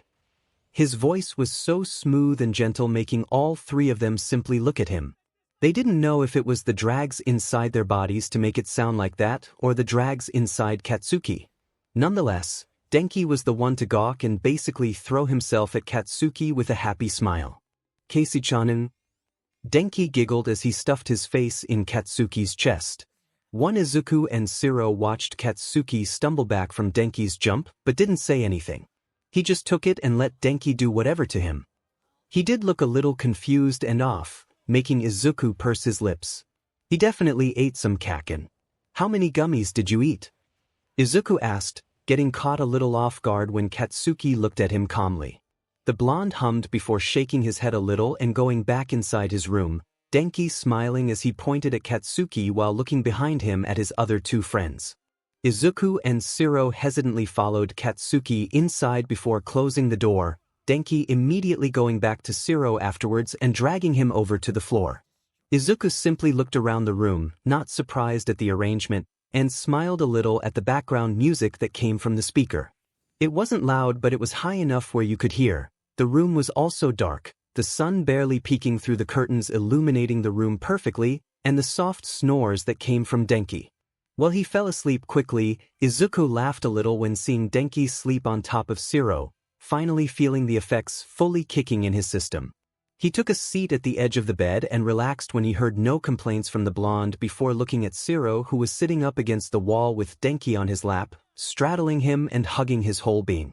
"Yeah, he's always falling asleep when we do this stuff," 𝗧𝗏 laughed a little, adjusting his posture to get more comfortable. "You guys do this often?" 𝗧𝗂𝐿 questioned while propping his feet where the bottom of the mattress meets the bed frame and leaning on his elbows. He quite liked having someone else having this horrible hobby in such a prestigious school. Only after intense training when we know that we won't have anything important the next day. If we did it whenever, we would get caught and probably be suspended, or worse, the black-haired male commented back before smirking a little, although I still can't believe you do this stuff. When did you first start? 𝗧𝗂𝐿 hummed at the question, as he leaned back in the bed with his arms supporting his body. I think middle school when all the stress really starts to build, 𝗧𝗂𝐿 said after a while, making 𝗧𝗏 tilt his head to the side. Really? What's got you so stressed in middle school? He questioned again, making the other huff with wide eyes. What didn't get me stressed is the real question. I was bullied pretty badly back then and it made me frustrated at how arrogant people can be. All that frustration led me to do bad things, 𝗧𝗂𝐿 said again, guilty that he was even using drags in the first place, no matter how relaxed he felt afterwards. Well, I didn't expect someone as cool as you to be bullied. 𝗧𝗏 exclaimed, making the other laugh sheepishly, the 𝗧𝗏 nervously scratching his neck as he finally realized that Katsuki was still in the room. He glanced behind him and saw Katsuki in the corner of his bed, not saying anything while keeping his head low. 𝗧𝗂𝐿 gave a sincere smile to Katsuki, even though the blonde couldn't see, before he spoke again. It's a part of my life that I'd like to forget about, 𝗧𝗂𝐿 commented before turning back to 𝗧𝗏 with a knowing look, and I wasn't at all cool back in middle school, 𝗧𝗂𝐿 said, not catching the longing look in Katsuki's eyes as he looked at the back of his head. 1. Did your mom find out? The question made 𝗧𝗂𝐿 laugh a little. I'm guessing you're the curious type when doing this while Denki is the flirty sleeper. 𝗧𝗂𝐿 laughed, making the black-haired male blush slightly as he looked at the sleeping blonde that straddled him. Guess I am. You're more confident instead of your stuttering and muttering mess of a person, 𝗧𝗏 retorted back. Well yeah, those come from my anxiety, which leads me to how mom figured me out actually, 𝗧𝗂𝐿 sighed, remembering serious question about his mother. 𝗧𝗏 gaped at the boy with a scoffing smile. 1. How'd she figure it out? Well, she said something about me being too laid back on certain days while overly nervous the next. Of course, at the time she asked me I was my normal, stuttering self, so I busted myself and she ended up taking me to the doctors immediately after. That's when I was prescribed anxiety and given something to calm it down, which coincidentally was weed, 𝗧𝗂𝐿 concluded with a small laugh, remembering his mother's panicked face while he scolded him, yelled at him as she drove to the doctors. She also wanted to refuse the prescribed weed but thought twice about it when she realized that her son had anxiety, as well as other things. Years go by and she got herself a weed license so she could use it legally before stop giving me my prescription, and then did some research on how to make special cookies for me so I don't take advantage of the drag or whatever, 𝗧𝗂𝐿 added again, making 𝗧𝗏 give him an impressed expression. 1. So she makes you the cookies and then gives them to you. So why did you say something about gummies if she gives you those cookies? 𝗧𝗏 asked again, his curious side getting the best of him. 𝗧𝗂𝐿 let out a breath of air through his nose. It's just not enough anymore. Quirk training, villain attacks me, a voice behind 𝗧𝗂𝐿 interrupted. The 𝗧𝗏 turned around and saw Katsuki looking directly at 𝗧𝗂𝐿 with a saddened expression, and he looked like he was at the verge of tears. Whoa. Kaken, 𝗧𝗂𝐿 said as he crawled over to the blonde and sat in front of him, sitting on his legs and placing his hands on his lap, Katsuki slightly scooting away at the corner of the bed where his pillows were and avoided eye contact. Your stress is because of me too, and don't deny it. You said that you started doing it in middle school, meaning that it has been going on way before that. Katsuki didn't even need to finish his sentence to make 𝗧𝗂𝐿 understand where he was going. The 𝗧𝗏 looked back at 𝗧𝗏 worriedly but only received a shrug. 𝗧𝗂𝐿 looked back at Katsuki while shuffling closer until their legs touched. I won't lie to you, you were also one of the reasons that my anxiety had worsened, but there were also many other factors that I'm not going to mention at the moment, 𝗧𝗂𝐿 said as he looked at Katsuki's profile, the blonde strands of hair blocking him to be able to see his eyes. Katsuki slowly lifted his head and peering 𝗧𝗂𝐿's direction. He watched as 𝗧𝗂𝐿's features only softened when they made eye contact, making him slightly relax a little. It was weird being this nice to 𝗧𝗂, but he didn't really care considering he was under the influence of some sort of drag. "You okay now?" 𝗧𝗂 asked with a little laugh as he leaned back. "Want a hug?" 𝗧𝗂 questioned as he opened his arms, knowing that Katsuki was probably not going to object right now. He smiled when he saw Katsuki simply crawl over to 𝗧𝗂 and gently place himself on top of the 𝗧𝗓𝗏, wrapping his arms around 𝗧𝗂's torso and waist and burying the side of his face in 𝗧𝗂's chest. 𝗧𝗂 blushed a little and wrapped his arms around Katsuki's head, his hands laying on his back, while positioning himself against the wall that faced 𝗧𝗏. Katsuki was now laying down on 𝗧𝗂's crossed legs as his arms were simply wrapped around the 𝗧𝗏𝗏's hips, his body slightly curled so his feet wouldn't fall off the bed. 𝗧𝗂 shifted his vision when he heard 𝗧𝗏 speaking to Denki to try and wake him up. "Don't wanna," Denki's tired voice rang through the room. 𝗧𝗏 whispered something into Denki's ear, making him giggle a little bit before he stretched and got up from off the spot, 𝗧𝗏 following behind. The black-haired male yawned before turning to 𝗧𝗂 with a tired smile. "Me and Denki are going back into my room before Bakugo yells at us for invading his room. Good luck on getting out, Mido," 𝗧𝗏 said as he gave a thumbs up to the 𝗧𝗏𝗏 before exiting the room. 𝗧𝗂 rolled his eyes at the remark before looking down at Katsuki. He smiled while he ran his fingers through his hair, the ash locks soft to the touch as they followed 𝗧𝗂's movements. 𝗧𝗂 never really expected for Katsuki to be so gentle and not hostile, but he liked it. He was a little bummed out that Katsuki would only be this way when he's under a drag spell, and that the blonde would probably never be this way around 𝗧𝗂, ever. Katsuki shifted, lifting himself from the comfortable position he was in, and simply looked at 𝗧𝗂 without saying anything. The 𝗧𝗏𝗏 laughed at his staring, somehow finding it funny before crawling over towards Katsuki and placing himself on top of him and wrapping his arms around the blonde's neck and pulling him down on the bed. Startled, Katsuki quickly wrapped his arms around 𝗧𝗂's body tightly and kept them there even when they landed on his pillows.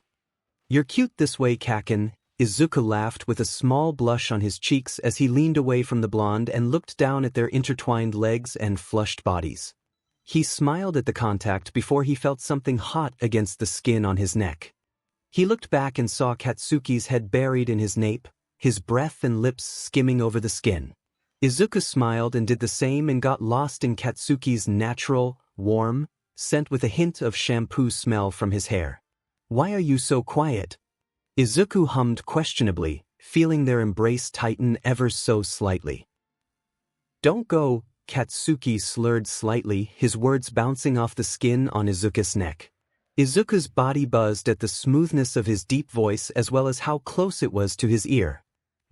"You ate way too many Kaken," 𝗧𝗂 whispered to himself thoughtfully with a laugh while pressing both his palms on Katsuki's shoulder blades and the back of his neck.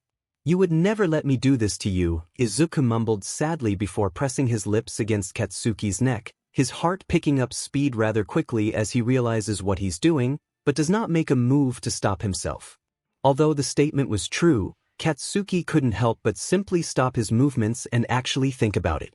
His thoughts were a bit fuzzy, but he does remember all the times that he would shout at 𝗧𝗂 for being in the way, yell at him when he would mumble, or just plain out ignore him when he would try and have a conversation.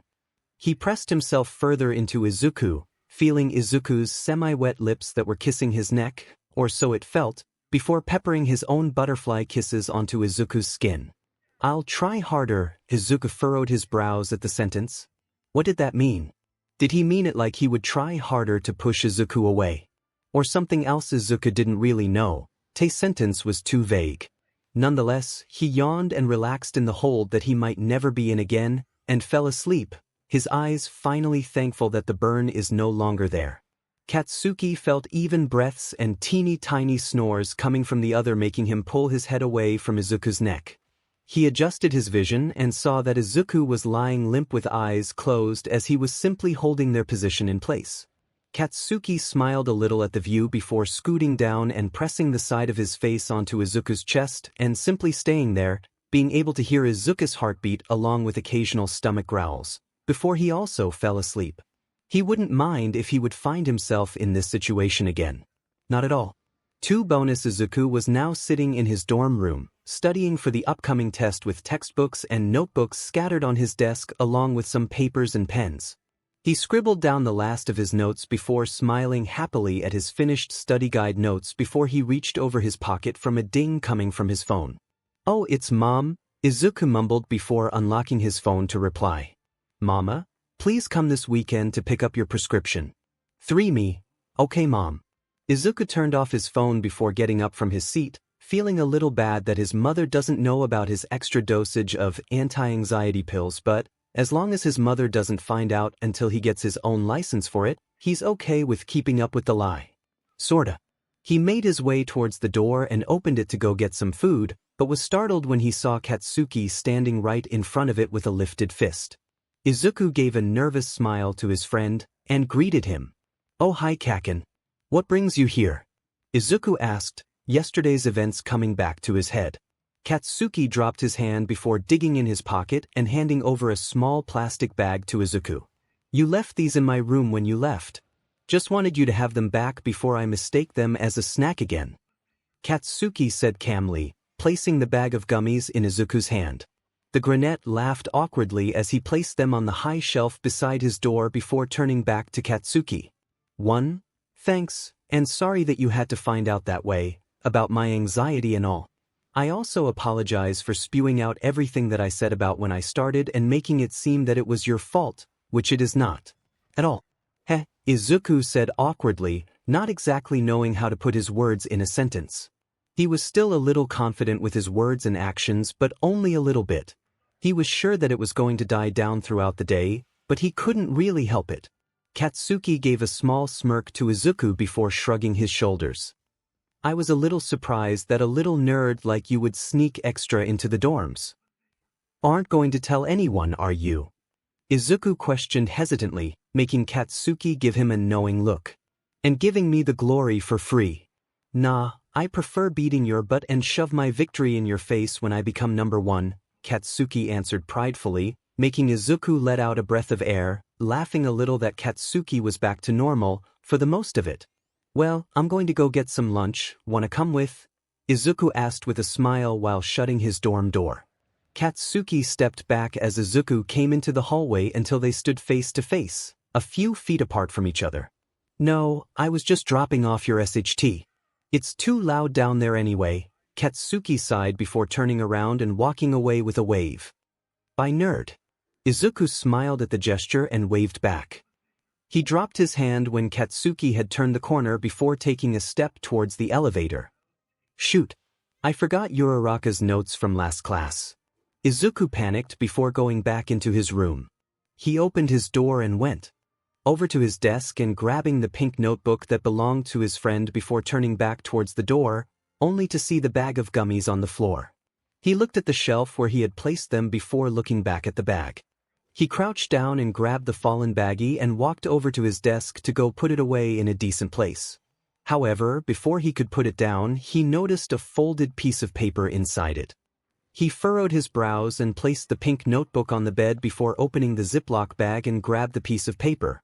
Once he opened it, he smiled slightly at the message inside. "Talk to me if you feel anxious. Can't afford a shitty rival if you can't do your job correctly. It's too late to pick a different one." 21 𝗧𝗍𝗂 looked over the note, smiling to himself as his heart did a happy victory dance. I look forward to it, Kaken." It was rough, but the Hero Corps students had finally graduated from UA High and they were going to go over to Momo's house to celebrate. It took some convincing, but after a while, the girl was too excited to care and invited Class B as well. So, with clapped hands and a happy smile on Mom's face and looked over at her preparations inside her home. Does it look okay? Did I miss anything?" Momo asked as she took a few steps back from the dining room, crossing her arms as she brought her fingers to her mouth and going over the checklist in her mind, not doing anything when she felt arms around her and a head on her shoulder. "It looks wonderful." And Momo nodded at the words, believing Todoroki more than her own opinion. As Todoroki and Momo waited for everyone to arrive at the house, Ida was driving a few of the students, entering the residence with ease and taking all the right turns since he is fairly familiar with the rich people roads considering he has lived here. The other drivers didn't have as much luck, turning the opposite direction or finding themselves in a different district, but eventually, everyone made it to the 𝐒𝐬𝐫 mansion in time, all wearing casual clothes and the girls some cute dresses. It looked so nice, Mina said as soon as she entered the home, like she had always done when doing study sessions. Momo thanked her before letting the rest inside, laughing a little as Denki was scolded from Katsuki because he drove at the opposite side of town. I said I was sorry. The brighter blonde whined in defeat and Katsuki scoffed before nonchalantly giving the girl a thanks nod, and Momo gave him a welcoming smile before shutting the door and going over to the dining room where most people were. The whole salon was filled with chatter, laughter, and music, and she couldn't be happier, smiling wider when she noticed Todoroki speaking with Izuku with a laugh of his own. She was so glad that he was starting to show more emotion other than the same ones, even though she loved those two. I heard that you've started dating, Todoroki said after he had caught Izuku blushing down on his phone. Izuku snapped his head up at the mention of dating and hummed before the male's words processed in his brain, and he blushed further as he shut his phone off and put it in his pocket. It's true, though it's not much of a secret really. He's been really affectionate. I wouldn't exactly know how to describe it, Izuku said with a laugh before grabbing a cup and pouring some water in it to quench his thirst. I guess that's true, but I get what you mean. He's more open about his relationship with you than he was before, Todoroki finished, and Izuku nodded in approval before looking over towards Kaminari, who was holding 2 glass bottles. Well, that's not a good sight to see, Izuku said with a sigh, noticing that those 2 bottles were of alcohol, though he's not sure what kind. Todoroki glanced back and added a comment of his own when he saw the bright blonde talking to Mineta and Mina while walking towards the gaming room. Doesn't mean I don't want to see what's gonna happen, Izuku added before making his way towards the living room as well, Todoroki eventually following and squeezing through the large crowd of people before he entered the illuminated room with disco lights, music seemingly louder in here as well as darker. Come on Ida. Please. Mina whined loudly from across the room where there was a tennis table full of cups and the 2 glass bottles, one of them half empty. Izuku sat down on the large couch as he waited for his blue-haired friend to answer whatever their plea was, relaxing into the comfortable seat. I already said no. I'm driving and I'm not putting alcohol into my system, Ida answered, Izuku quirking at the statement he made, speaking louder so his friend could hear him. So you're okay with us drinking, class rep? Izuku teased a little, Ida closing his eyes with a sigh before turning towards the green-haired male. No, but if Yaoyorozu had put them on the table then I trust her, Ida said before Mina let out a gasp and pointed at Izuku, who was now starting to panic from her mischievous grin. You said us, so you're going to play too? She said excitedly, which made Izuku's sweat drop and his posture stiffen to the point where he was no longer touching the 2 bodies that sat on each side of him. He didn't know what to answer anymore because on one hand, he didn't want to get sick, but on the other he never knew when he was going to have a night like this. Luckily Mina caught onto his silence and laughed in excitement before going over towards the table again and leaning over it. Put Midoriya on the board, Mina said while looking over at Denki, who was already filling someone else's name. He nodded his head before writing his name, and Izuku gulped from what's to come, but he wasn't going to back down, especially since he's been under the influence of someone who never gives up. Whether he was talking about Katsuki or his mentor, he didn't know, but neither did he care because soon enough, spiky hair came into view and he waved at him with a wide smile. Alright, what's wrong with you? Katsuki said with a sigh, noticing Izuku's tense shoulders before taking a seat beside him after the green-haired girl from Class B got up with her friends. Izuku questioned at Katsuki's question, relaxing as his hand was grabbed from the male, blushing a little at the small gesture before looking back up. No, nothing, I was just basically invited to play a game involving alcohol, Izuku said, eventually looking away from the blonde, but his head was yanked back by a hand and he was once again looking at Katsuki for the second time that night, the latter chuckling at his beet-red face. Getting confident are we? Katsuki teased as he got closer to the green-haired male until their noses brushed together, eventually leaning in all the way and kissing him, his hand no longer squeezing Izuku's cheeks and instead letting them drag down the neck. Izuku smiled through their kiss a little, his heart now pounding against his chest, and squeezed Katsuki's hand while leaning into the other with a tilt of his head, opening his mouth to swipe over Katsuki's lip and his tongue immediately meeting Katsuki's in the middle afterwards before disconnecting themselves with a wet pop, blinking their eyes open. "I'm hungry," Izuku said after a few seconds, and Katsuki gave out a laugh before he pulled away, licking his lips a little. "Then go get some food," Katsuki said as he pulled his hand away from Izuku and crossing his arms on his chest, Izuku letting out a whine as he threw his head back against the couch. "But I wanted Kaken to get me food," Izuku pouted a little and looking away from the blonde, peeking a little behind him before tugging in his neck again when Katsuki was looking at him. "I better get something out of this nerd," Katsuki said with a sigh, getting up after he put a good slap against Izuku's thighs and leaving to go get some plates of food. Izuku smiled widely and his eyes practically glowed. "Thanks Kaken." Izuku's voice called from the room as he left, him rolling his eyes at how loud he is even with the music and people's chatter. Katsuki pushed through, the house seemingly filled with more people, and he could see that a few weren't even part of his or B's class, and grunted when someone stumbled upon him. Once he finally reached the food table, he took a second to look over at the many platters full of food that occupied the whole entirety of the large dining table, not one empty spot from all the drinks and food. He was impressed since the part was basically planned 2 days ago, but he shrugged it off when he saw some plates, filling them with food that both would like, and starting to make his way back. However, once he arrived inside the room, he looked over towards the large crowd and could see a tuft of green hair over by the tennis table.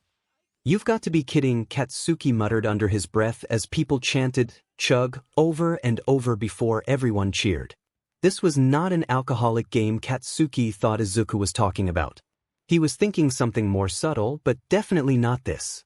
He placed the 2 plates of food on a small table before making his way to the front of the crowd, and he could watch firsthand Izuku gulping down shots. Izuku was already sweating and his face was scrunched up each time he tipped the cup into his mouth, and continued to have that face as he tried flipping the cup to get it to land.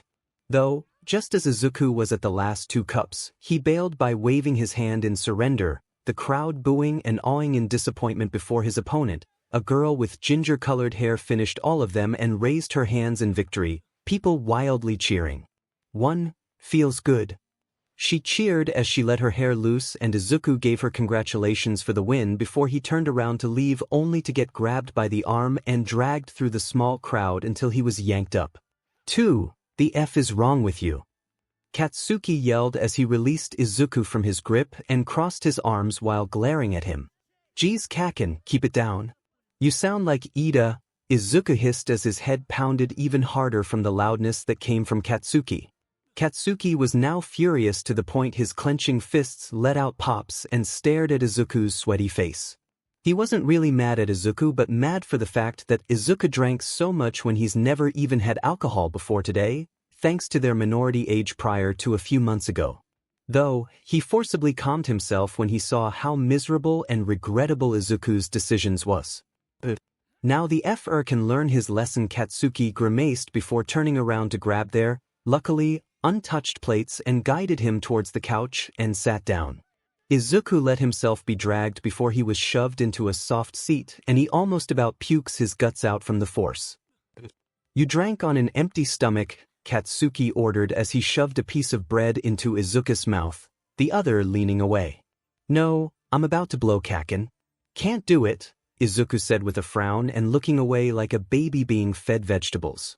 His stomach was feeling absolutely full from all the liquids, but alas, the bread was once again shoved inside his mouth again, and he was forced to chew it since he didn't want to be gross and spit it out. Katsuki kept feeding Izuku till he looked full enough and turned around and started eating himself, feeling a head drop onto his shoulders a little while later.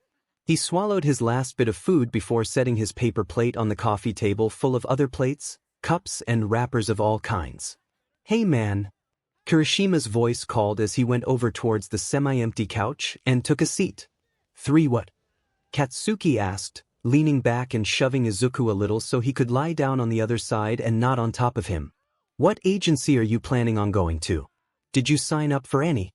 Kirishima questioned after a little while of waiting for Katsuki to get settled, scooting closer since the room seemed to fill with people.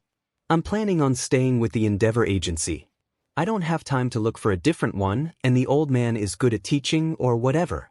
Doesn't let his sidekicks do all his dirty work, Katsuki grunted, grateful that Endeavor finishes his own missions and fills out his own paperwork instead of letting the sidekick or assistants do them for him. He knew that was something a lot of different agencies do. 𝗵𝗲 being an example from the amount of times 𝗵𝗲 had come back complaining about doing all the work and about a year later leaving for someone else. Obviously ending up in the agency of a woman, but at least the results were different. That's cool, man. Are Midoriya and Todoroki staying as well? Kirishima asked once again with a smile on his face, his eyes flickering over to the sleeping Greenette, and wondered what happened to him since he was out in the backyard making a call. Katsuki looked over and placed a hand on Izuku's legs. They better, Katsuki said, and Kirishima smiled as he looked at Katsuki. He was glad that he and Izuku had resolved their many problems. He didn't know if getting into a relationship was a solution, but as long as it helped both of them, he was fine with it. Soon, many of Class A had taken a seat on the couch or on someone's lap, others sitting down on the floor as they chatted away, revising memories and whatnot. Izuku eventually stirred from his sleep, and he lifted his head while scrunching his eyebrows in trying to open his eyes. He eventually rubbed them open and looked around himself and saw many recognizable faces until he looked ahead of him, his eyes blown wide when he saw a male with spiky, ashy blonde hair standing near the corner of the room with a phone in his ear and his mouth moving. He's so hot. 7 Katsuki eventually ended the call with his mother after saying goodbye and promising to call her another time, and shut his phone off before making his way back to the couch. He looked up when he could feel a pair of eyes staring at him and was surprised to see Izuku be the one in doing so. With wide eyes, a flushed face, and a nervous expression. Katsuki sent him a small smirk before going over and sitting down next to him before he heard a sniffle come from beside him, and once he turned around, Izuku was in tears. Ugly ones too. 3. Are you really taken? Izuku quivered, and most of Katsuki's friends listened in, looking at the two. Katsuki raised a brow before realizing that this was probably an Izuku that would only come out when drunk, so he had to test the waters. Yep, he answered, but it immediately made Izuku cry harder and clutch onto him, and he was now wondering what was going on inside Izuku's head. But I want to be with you, Izuku sobbed, and Katsuki looked around the couch, seeing a few people shrug their shoulders and others holding in their laughs. Katsuki was now curious, so he continued to play, knowing he would probably regret it later. Definitely. 3. What would your boyfriend say about that? Katsuki questioned, and he could feel Izuku become quiet before he pulled away and looked down, silent tears dripping down from his face. Did I cheat on him? Izuku asked quietly, and Katsuki immediately felt bad from the large tears that escaped his eyes, but didn't show it. Instead he sighed and looked back to his friends, who all knew what he was going to say. I'm taking him back, Katsuki said as he got up, pulling Izuku up with his arm before waving at his friends goodbye. The others were a little disappointed, but they waved back nonetheless and bidding them good night. Katsuki maneuvered himself so he would avoid the crowd as much as possible, hearing Izuku mumbling about him cheating on his boyfriend that he apparently had no idea was the one who he was hitting on in the first place. Katsuki relieved a breath once they were outside, pulling out his phone and calling a cab. Are you taking me to my boyfriend? Izuku slurred a little, his face now simply wet before he gave a little hiccup. Katsuki rolled his eyes at the change of mood but decided to answer anyway. Yes, Katsuki answered and looked back at Izuku with an "Are you serious?" look, but of course Izuku didn't catch it and squinted his eyes at him before looking down at their intertwined fingers and gasping. No, you aren't. You're going to take me dash. Izuku's yelling was interrupted by Katsuki putting a hand over his mouth and shushing him since people were most likely sleeping at this hour. Izuku furrowed his brows and opened his mouth and licked the salty hand. What the hell? Katsuki exclaimed as he wiped his hand over his jeans before Izuku ripped his hand away from him. Only my boyfriend gets to shush me, Izuku says proudly before hiccuping again, to which he whined because his hiccups hurt. Katsuki was thankful that the cab came and dragged Izuku inside before hopping in himself. He told the cab driver where he wants him to drop them off before leaning back and buckled in before he felt a head fall onto his shoulder again. Katsuki looked over and noticed that Izuku was asleep, and he decided to go on his phone and scroll through the media, a tic forming on his head when he had encountered a picture of him and Izuku kissing on the couch from Mina's account, her throwing a peace sign in the front. Katsuki grumbled, not entirely annoyed at the fact that she took the picture but not being able to save it since Mina's face was in the way. He laughed though as he glanced back at the sleeping, yet snoring, Izuku and ruffled his hair. "Now I have to tolerate your butt," Katsuki muttered before pressing a kiss atop his head. Izuku shifted and hugged Katsuki's side, and he definitely took note of how clingy he was. Not that he was complaining since he's gotten that way too every time they go to bed. "We're here," the cab driver said as he slowed in front of a small apartment building. Katsuki didn't say anything but placed some cash in his hand before going to wake up Izuku and getting out, the car distancing itself from them and their shared apartment. "Come on, nerd. Let's get you to bed," Katsuki said as he put an arm around his shoulder to help Izuku walk up the steps, inside the building, inside the elevator, and down the hallway until Katsuki reached inside his pocket and pulled out a key and inserting it, twisting and pushing the door open. "I like your house," Izuku slurred as he looked around before he frowned a little. "It's a little small," Izuku muttered, and Katsuki rolled his eyes. Of course it was small, it was an apartment for 1 or 2 people at most, and Izuku was the one who picked it, so it's not that he was going to take offense to Izuku's statement. "Come on. Bed," Katsuki said as he pulled Izuku by the arm, hearing yet another gasp. "I'm not going to have a sissy with you. I have a boyfriend," Izuku shouted, trying to remember who his boyfriend really was, but to no avail. "He said he had one, so he has to be loyal." Katsuki hung his head low before pulling Izuku and turning around until they were face to face, Izuku's eyes wide and his face red once more, and Katsuki smiled, automatically leaning down and catching Izuku's lips in a hungry kiss, feeling him kiss back. Katsuki placed his hands on Izuku's lower back and made his way towards the bedroom, hearing Izuku's moans and pants as he put his hands under his shirt and feeling Katsuki's abs. Katsuki felt this and smirked a little, pulling away to quickly pull his shirt off before catching Izuku's lips with their teeth clashing as their tongues danced with each other. Katsuki led Izuku down the bed, climbing on top of him and unbuttoning Izuku's shirt until it exposed his chest. Katsuki eventually parted away and trailed his kissing down the boy's neck, breathing harshly when Izuku starting to shamelessly grind against him. "Thought you had a boyfriend," Katsuki added, flattening his tongue against Izuku's neck and licking up a stripe and nibbling on the skin a little. Katsuki felt Izuku still again before he clasped a hand over his mouth and sniffled. "I cheated," Izuku muffled as he broke down sobbing, and Katsuki lifted himself up and cupped Izuku's face, wiping away the tears. "I kissed someone else that wasn't my Kaken. Now he's going to be mad and break up with me." Izuku sobbed as he let out harsh breaths out of his mouth and sniffled through his nose. "Nananonohe. Hey, look at me," Katsuki said quickly as he pulled Izuku's hands away so Izuku could see him. He gave a small smile and pet Izuku's face and wiped away the tears each time they came running down. Now he really felt bad. He shouldn't have done anything and just made sure Izuku would be taken care of, but his desires got the best of him.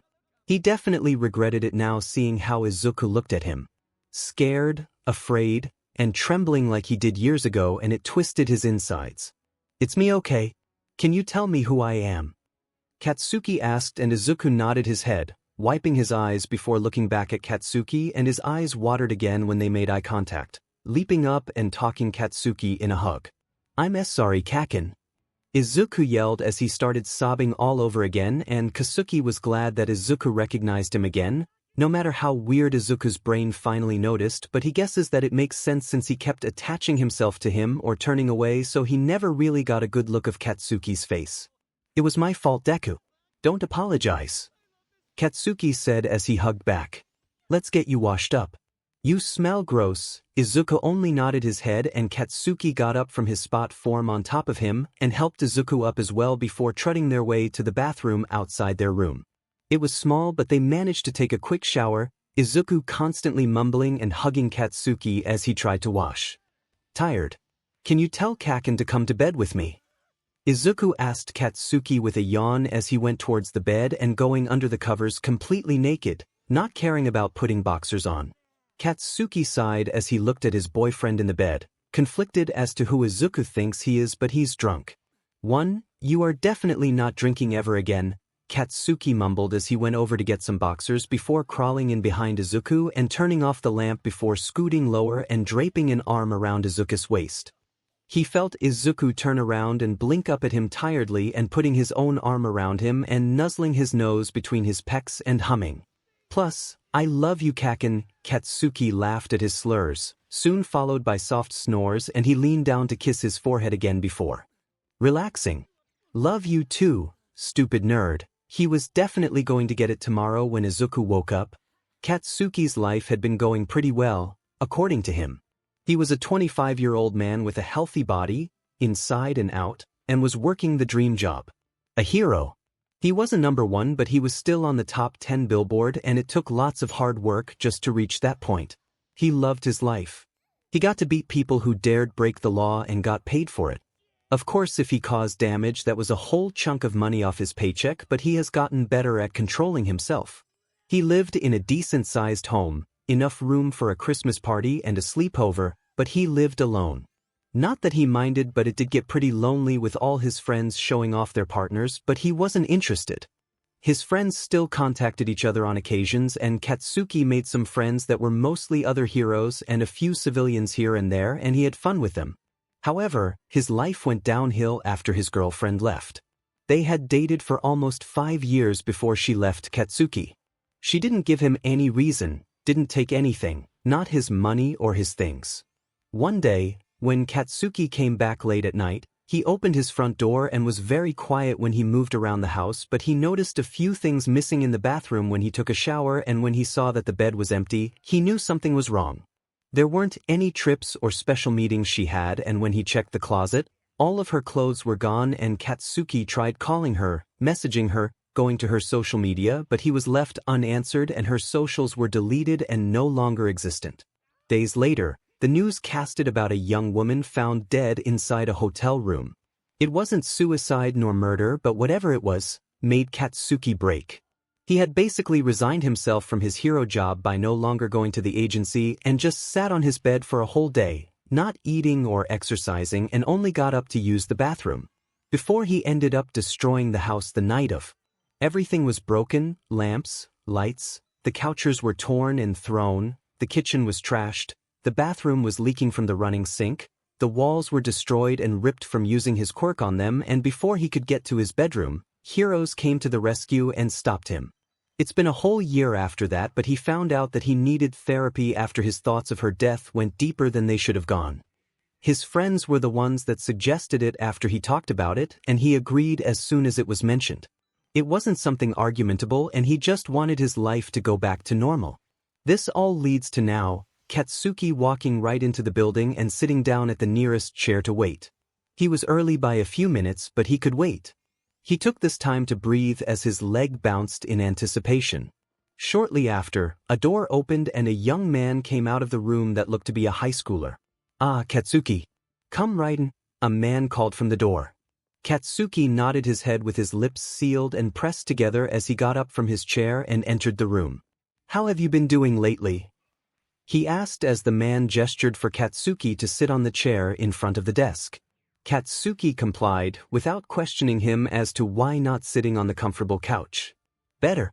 Kirishima said he's getting married in a few months, so that's good," Katsuki said with a small smile on his face, the other copying his gesture as he brought in another chair and set it beside himself before sitting. "That's wonderful. I assume you were invited." The man spoke as he caught onto the empty chair that was in front of him before those eyes looked at him. "Of course I was invited. I'm his best man," Katsuki said with a proud snicker. As he leaned back against the chair. The therapist complimented him before he adjusted the chair next to him a little before looking at Katsuki. "Now, today we will be doing something different," he started as he clapped his hands together and rubbed them. "Well, that is if I have your permission, because I would like to use my quirk on you. All for the purposes of learning about yourself, not for self-benefit. the man reassured, and 𝗧𝗪𝐿 shifted as he placed an elbow on the arm rest and held his chin in interest. This was definitely different. How does it work? 𝗧𝗪𝐿 asked, and the male nodded his head. It's focused on your brain, more specifically on memory and feelings. I ask you something like what makes you irritated and you tell me what or who you see on this chair. Different emotions can trigger memory, and that is what we will be doing today. He explained, and 𝗧𝗪𝐿 nodded his head with furrowed brows. Will it F up my brain or something? If so, I have to work early tomorrow, 𝗧𝗪𝐿 asked, and the male laughed a little. No, it will not damage your brain. It simply turns your memory into a real image. You won't be able to touch the memory provided, but you can only see it. I, however, cannot, so I trust you to tell me what you see. Is that okay with you? He asked, and 𝗧𝗪𝐿 thought about it before he agreed. He was then said to sign some papers to avoid any sewing before they had started. I need you to close your eyes and simply imagine your body and aura. Only yourself and nothing but yourself, the male instructed, and 𝗧𝗪𝐿 huffed before he blinked his eyes closed, adjusting his posture so he was sitting upright. After a few seconds, the therapist spoke. Now tell me who or what you see when I tell you to go to your happy place. 𝗧𝗪𝐿 opened his eyes, and right in front of him, sitting on that chair, was spending the holidays with family. He could see his mother there, opening her present. Then he saw himself cooking while jamming to some music, and then when those visions faded, she appeared. She was laughing while looking at what he assumed to be 𝗧𝗪𝐿, but it was only her. Her silken hair and large brown eyes, her teeth showing that they were crooked, but he loved that about her. The illusion even had a glow, and it brightened every time he could hear her laugh. My family, 𝗧𝗪𝐿 answered as he continued to look at the image of his girlfriend before his attention focused back onto the male. But I can hear her too, 𝗧𝗪𝐿 added, and the other could tell whom he was talking about based on the expression of longing. That is still the memory. One does not simply forget one's voice. Now tell me something that makes you think of triumph, the therapist asked, and 𝗧𝗪𝐿's mind immediately switched memory. He turned his head back around and he could see himself in his hero costume, but he wasn't sitting but rather standing and looming over the chair like someone was sitting on it. Filthy, some thought that could run away. Think again. 𝗧𝗪𝐿's voice was gruff as well as distant, like a singular echo. He leaned back as he looked back at the therapist, as many other visions of him in his costume with a wide grin on his face. Obviously, when those bastards still call themselves villains when they can't even with a dumb fight. But the real victory is when they actually put up a good fight. 𝗧𝗪𝐿 answered proudly, and the others nodded their heads before asking the next question. Great. Now how about something that makes you anxious? Remember, you can always decide not to answer, but I'm asking these for a reason. 𝗧𝗪𝐿 had to close his eyes on this one as he thought about anxiety. What makes him anxious? Before he looked up, and he saw himself again. This time he was strapped to a chair, with his arms encased in metal, his mouth muzzled like a dog, and a belt secured around his body and making him immobile. 𝗧𝗪𝐿 stared as he saw that this was his high school self when the LOV had captured him, but it looked different. He had blood dripping down his head, his clothes were ripped and torn, and part of his skin was broken like Shigaraki had touched him. 𝗧𝗪𝐿 was about to open his mouth before the image changed. It swirled and watched himself thrashing around, but this time he was wearing something white, the long sleeves tied, and his body once again strapped in a chair. His hair was longer and he had eye bags under his eyes, but they held pure rage. 𝗧𝗪𝐿 was in a mental institute. But he's never been in one. I don't 𝗧𝗪𝐿 tried to speak as he watched himself continue to struggle and thrash around, and it was as clear as day, and it scared him as to how real it looked. It was like someone was actually sitting there, but there was no noise and the chair wasn't moving. Take your time. Sometimes it can be too much, the therapist spoke as he raised his hand before placing it back on top of the other. It's not, that never happened. 𝗧𝗪𝐿 struggled with his words, and the others understood immediately. It's a false memory, he spoke, and 𝗧𝗪𝐿 forced his gaze on him with a questioning look, glancing at the chair and swallowing when it disappeared. That doesn't make any sense, 𝗧𝗪𝐿 said as he looked back at the male. A false memory is when your brain creates a certain situation and makes it seem that it had happened, and over time, the brain forgets that it was not real but perceives it as so.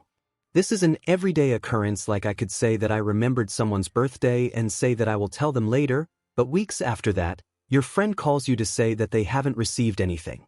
That is because you set a task, and although never completed, you think you did. It's a false memory, and the same thing can happen with conversations, he explained, and 𝗧𝗪𝗂 nodded his head before wiping his hands off on his breathed legs. Just a few more questions and then we can talk about our observations. 𝗧𝗪𝗂 nodded his head as his words and closed his eyes to calm himself down. What is something that makes you feel guilty? The therapist questioned, and 𝗧𝗪𝗂's mind was blank. He furrowed his brows before blinking them open to tell him that he thought of nothing, but his head shot towards the chair when he saw someone sitting there. Izuku. 𝗧𝗪𝗂 immediately stood up from his chair, letting it fall to the floor from the force as he stared directly at Izuku's small figure on the chair, meeting eye to eye. He had one hand in front of him while his fingers stiffened beside him. Why the F is here? 𝗧𝗪𝗂 shouted as he continued to stare at Izuku, watching those eyes blink at him. He was panting hard and his throat burned. He tried thinking of anything else, but Izuku was now invading his mind. 𝗧𝗪𝗂, if you get your emotions out of control dash, why the F is Deku here? 𝗧𝗪𝗂 shouted again as his eyes couldn't get off of the boy. I will answer you if you would sit down, the therapist said as he raised from his seat. 𝗧𝗪𝗂 shook his head as he glared at him. Turn your F quirk off. I can't, I don't you. 𝗧𝗪𝗂 struggled as he looked between the therapist and Izuku, who was still sitting down, but his head slowly turned between the therapist and him. I cannot do that. It has a time limit as to how long it plays, which is why it is dangerous if you go outside. He spoke, but 𝗧𝗪𝗂 laughed coldly as he glared at him. Oh, I'm leaving. I'm leaving whatever the F this is, and I'm not coming back to this shithole. 𝗧𝗪𝗂 yelled as he made quick movements towards the door, ignoring the therapist's yells to stay inside. He walked out of the building and towards the outside before walking to his car, slamming the door open and closing it behind him, and rested his head on the wheel. His breaths harsh and his eyes were wide as he stared at his lap. Are you okay, Kaken? 𝗧𝗪𝗂 shot his head up and looked around before he let out an alarmed yell when he saw Izuku sitting on the passenger seat of his car, pressing himself against the door of the car. I'm here for you, you know. You can trust me. No, you're not. 𝗧𝗪𝗂 screamed as he fumbled with the handle before opening and shutting the door harshly and breathing harshly as he glanced behind him over towards the car. What the F? He wheezed out as he turned back around and walked through an alleyway and stuffing his hands in his pockets and looked down as he turned into the sidewalk full of people. He mumbled to himself as he tried to keep his mind away from the green-haired boy and stopped when the sidewalk ended, cars passing by, and they roared in his ear, and he looked up to see a car passing by and then Izuku standing on the other side of the sidewalk, his back uniform on with the yellow backpack strapped on his back, and he was staring at him again with a small smile on his face. No, no, no, no, this isn't happening. He isn't real. He repeated those words as he decided to cross the other road. He kept walking, glancing behind him every so often, turning away from any fans before he walked into a neighborhood he was all too familiar with. He thought about going to his parents' house, but he went against it and just kept walking. Now he had his eyes shut as he walked down the sidewalk, repeating the same thing over and over like a maniac. You aren't real. It's fake. Just some stupid quirk. He's not actually here, over and over and over again. But he stopped at a certain point and his ears caught onto the creaking of swings, and he looked over automatically, and Izuku was there again, swinging his feet, but the swing only swayed slightly from the wind. You never played with me, remember that? Do you, Kaken? Izuku's voice returned in his mind, but the lips never moved, only showed expressions like he was actually talking. Tightening his head and looking at him expectantly like he wanted something from 𝗧𝗪𝗂. 𝗧𝗪𝗂 then saw himself and Izuku right in between them, him kicking an orange ball in the air skillfully while Izuku watched, bobbing his head up and down with an amazed smile on his face. 𝗧𝗪𝗂 grimaced and looked away painfully as he remembered all the other times he refused to play with Izuku when he was little, even before he ever got a quirk himself. You're not real, 𝗧𝗪𝗂 whispered to himself as his mind started pounding, and he looked once more and Izuku was gone, the swing moving on its own in the setting sun. 𝗧𝗪𝗂 felt chills run down his spine and he was starting to get creeped out. He continued walking, speeding his way through to go somewhere, anywhere, other than here. Not real, not real, not real dash. Katsuki's head pounded, and each time he looked up towards a road, Izuku was there in his middle school uniform and staring at him from a distance. Not real, not real, not real. You can't keep running away, Kaken. Not real. Not real. Not real. Not real. Katsuki began shouting as his heart pounded against his chest as he started running, taking random turns while keeping his head down, but it was no use. Izuku's voice was there, whether it was laughing or talking or telling him to look at him, face him, talk to him. But he didn't. He was breathing heavily and his head was throbbing in pain and his legs were sore from the constant walking. He hasn't stopped since his appointment, and that was in mid-afternoon. Do it, Kaken. I'm right here and it'll all be over if you just shut up. You aren't here. This is all in my stupid head. Just leave me be. Katsuki screamed, his voice hoarse as he stopped dead in his tracks in front of the sidewalk. He hugged his middle and his throat burned as tears welled in his eyes, but they weren't there quite yet. He couldn't blink them away, and it made him rub his eyes continuously as sobs slipped past his mouth and he fell to the floor after his knees buckled and landing harshly on the concrete of the sidewalk to the point of browsing. I know you can do it. Kaken never gave up on anything, so don't start now. I did give up. I gave up my life. Everyone around me just keeps leaving me. I can't dash. Katsuki's eyes finally had tears running down and he held his head between his arms as he rocked himself back and forth with his eyes closed. He cried and sobbed, just letting it happen. He envisioned Izuku running up to him with a fishnet. Izuku was laughed at behind him as Katsuki was praised for his newfound quirk.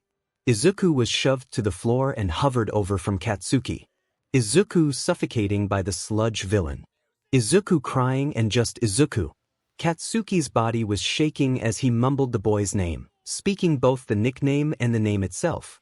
It was foreign to his tongue, but they kept flowing out of his mouth, spit gathering in his mouth and some of it dripping down his chin and creating a small puddle beneath and letting it mix with the tears. It was small, but the tears were so many and meant so many things at once.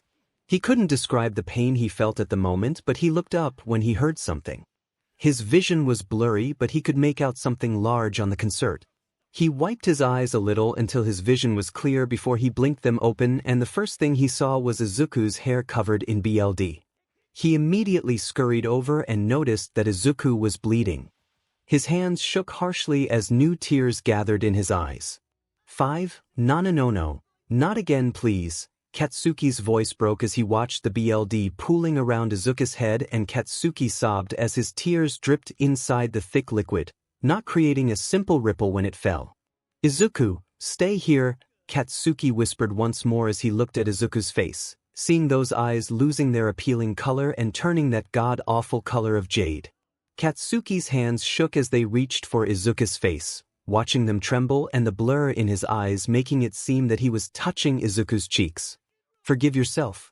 You have nothing to feel guilty about. No? Katsuki shook his head from the small faint voice inside his head as he scooted further up, his knees becoming wet from the blood, feeling something poking at his knees, but he didn't care. It's my fault we did this, Katsuki whimpered out as he looked at Izuku's body, the legs swollen and twisted, the arms open and to each side of his small, frail body. Thursday uniform black, but the edges collecting the blood and making it appear darker. The shoes weren't there and simply showing white socks, the stained at the tips before looking at the face once more. The jaw was open, blood collecting at the corner of the lips and dripping down slowly. The nose was red, but the freckles were still visible as they seemed to connect the many blue lines on the pale cheeks all the way to the lids of his eyes and forehead. And eyes that no longer matched his hair that was now stained and turning brows at the edges where it touched the concrete, spreading like a disease. He held his breath and watched Izuku's body completely limp on the floor before his face tightened as he broke down like he had done once before. His quirk was setting off and burning the skin on his arms, but he didn't care. He wanted the burn, he deserved this pain, and that was all that was running through his head. He then screamed, his throat wide as a screaming sob came out of him before he broke down once more and hanging his head low, Izuku's body disappearing in the wind, like he was turning into ashes and being spread wherever the wind took him. Katsuki stayed on the floor for a few minutes, simply crying before they turned into sniffles, and he eventually sat down against the concrete wall next to the closed gate that led to the school, staring at the spot beneath his feet, ignoring the upcoming footsteps, but those steps stopped right in front of him, revealing white shoes that looked a little old. "Are you okay there?" The voice was one of a male, but Katsuki didn't say anything but sniffle and wiping his nose with his wrist before placing it back on top of his knee. The man mumbled something before he was crouching down and looking to the side. Katsuki looked at the male, his eyes meeting large brown ones, and then seeing as he titled his head and the dark curly hair bobbing. Katsuki only glared at him. As he looked up, and before he could tell him to go away, the others smiled widely. "There we go. You don't need to hide your face," he spoke, confusing Katsuki at what he was talking about before the other made himself comfortable next to him with his knees near his chest and placing his hands on top of them. "The F are you on about?" "F weirdo?" Katsuki asked, mumbling at the end as he looked at the man, seeing that his hair color was black and curly. The stranger chuckled as he rubbed his neck in embarrassment. I get that a lot, but I'm used to it," he suddenly said and waved his hands in front of him, and Katsuki couldn't help but stare at him in bewilderment. "But it's okay for heroes to cry, and don't worry about me telling the media about this. Your secret is safe with me," he said, and Katsuki held in a scoff but grumbled as he went back to staring down at the ground. "Are you hurt?" he questioned, and Katsuki shot him a look close to offense and watched the other flinch back with a chuckle. "No. It's none of your business," Katsuki defended as he looked into his eyes before looking away. They reminded him of both of them. Sorry. You were just You know what, forget I said anything."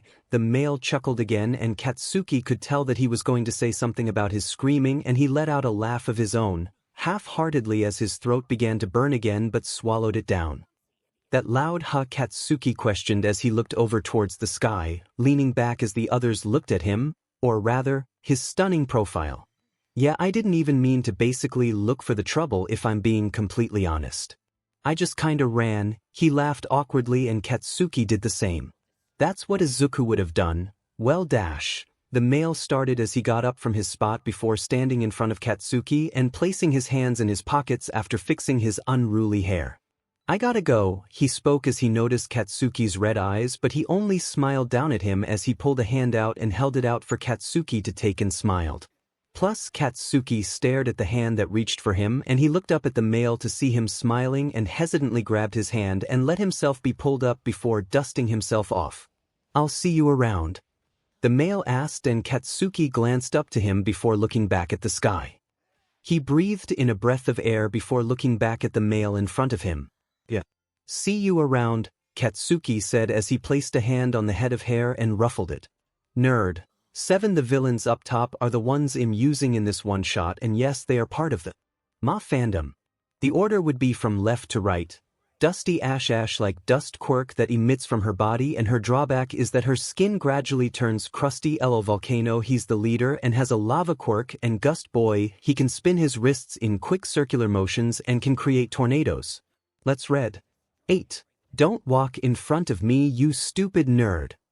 Katsuki watched Izuku jump from the yell, the hood of his hero costume bouncing before it flowed to the side when the grenade had turned around, one hand raised at his neck as the other hovered in front of him like a puppy having a limp paw. Sorry Kaken dash. It Lord Explosion Murderer God Dynamite for you." Katsuki interrupted as he had passed Izuku with his arms swinging from side to side because of his large gauntlets. "Alright. Sorry." Izuku suppressed the urge to giggle and settled with a nervous smile before catching up to the blonde and walking beside him with a little pep in his step, though Katsuki's gauntlets kept bumping into his hips. Couldn't they have made them smaller? Izuku mumbled to himself, and Katsuki looked to the side with a semi-offended expression on his face. It's part of the 𝗵𝗃. Katsuki insulted Izuku as he looked down and towards Katsuki with another awkward smile. "You could really cut on the cursing," Izuku said slowly as he looked at the blonde hero beside him. Katsuki raised an eyebrow at him, telling him as to why he was saying such a thing considering he has always cursed. He resisted the urge to smirk at Izuku and tease him and focused on the mission instead. However, his left arm always bumped into something and he glanced to the side a little to notice that it was hitting on Izuku's hip and thigh continuously, but the sidewalk they were on was too narrow for them to have some space, and if Izuku wasn't going to complain, neither would he. Their heroes, Deku and 𝗓𝗏𝗏, both heard some girls squeal and they turned around to see a few of them approaching with giddy smiles on their faces, and Katsuki grunted. F extras, Katsuki grumbled under his breath, earning a small nudge for Izuku to tell him to stop. Could we get an autograph, please? One of them asked as they stood in front of them. Izuku smiled at all of them, and Katsuki wanted to cross his arms so badly, but yet again, the green gauntlets at his arms and wrist prevented him from doing that. Or anything really. Of course. Izuku smiled brightly as he grabbed hold of the small notebook that was handed to him from the girl in front, as Katsuki was also being questioned and such. He was cooperative with the signings, having to take off the sweat dispensers at his arms to do so.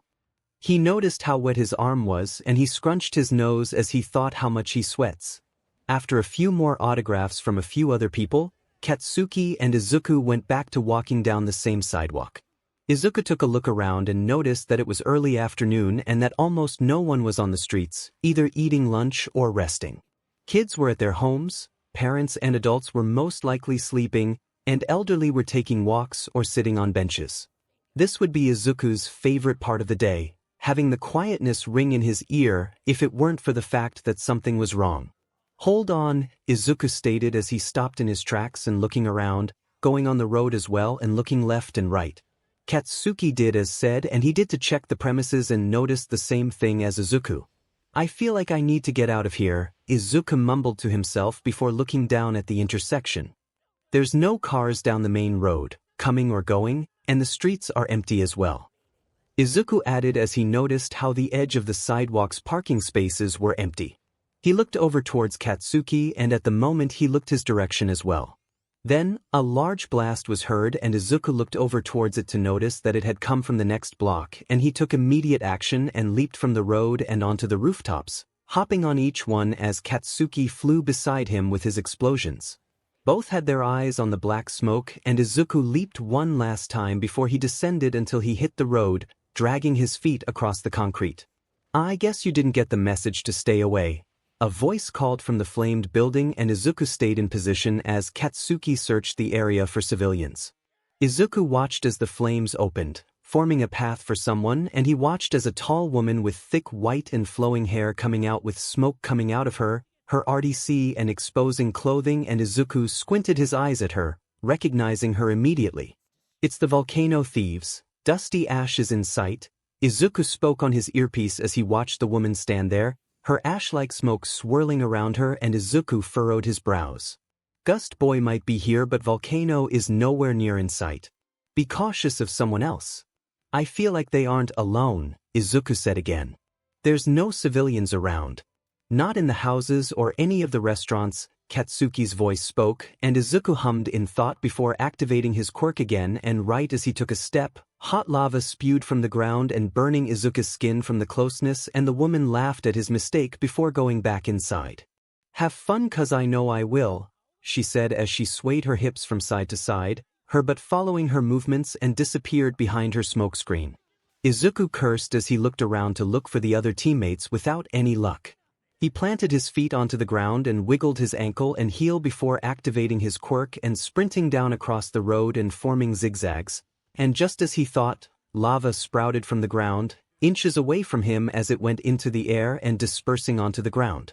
A few times Izuku had to dodge as it would spew in front of him or from walls, and Izuku continued this until they slowed down and he disappeared into the building filled with smoke and what he most likely felt, burning hot lava. He walked down the dark hallways as he put the mask over his face to block the smoke, even though it was collected at the ground and simply hovering like a thick cover and only moving in swirls each time Izuku took a step. He heard footsteps echoing throughout the whole floor, and Izuku activated his quirk once more, green light flickering after his body illuminated in red lines. He could tell that it was the woman that was the one that was with him, the heels of her ankle boots clanking against the floor, and Izuku looked around himself but couldn't see anything from the flames that surrounded the edges of the building and the smoke. Giving your place right away isn't smart, Hero Deku.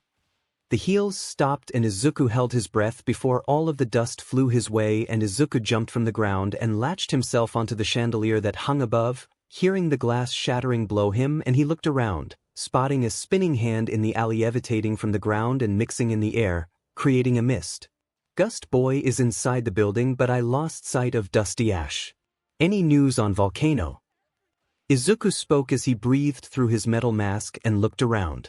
He frowned when he didn't hear a response, but he could hear explosions outside the building and the ground trembling.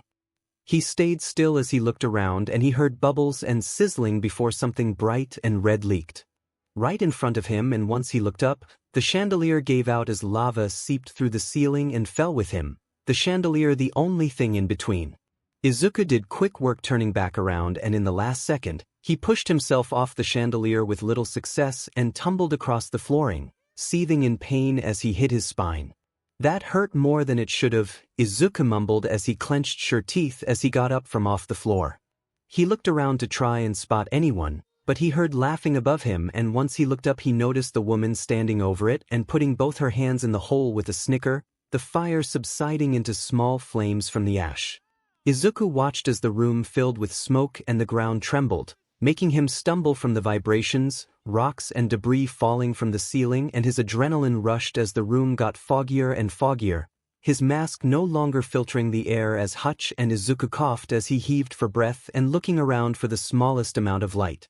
The ceiling. He looked up and on instinct he jumped with his quirk from the illuminated ceiling. However, that wasn't the light he wished for, it was the moles of lava, few landing on his skin, but he didn't notice, not yet. He grunted in frustration before he spread his legs and placed his feet onto each side of the opening covered in hardening lava and leaping off, coughing as he landed. "Are you sure there aren't any sea civilians?" 𝐒𝐿𝐴 coughed as he tried speaking into the earpiece, but silence followed. He knew Katsuki was okay considering he could hear his explosions outside and screaming.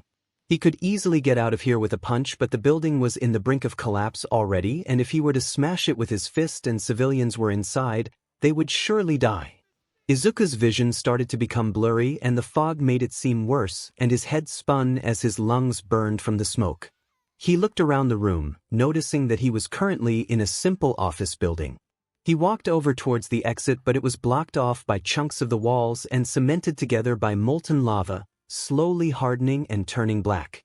"This shouldn't hurt anyone," 𝐒𝐿𝐴 rasped as he activated his quirk and clenching his fist.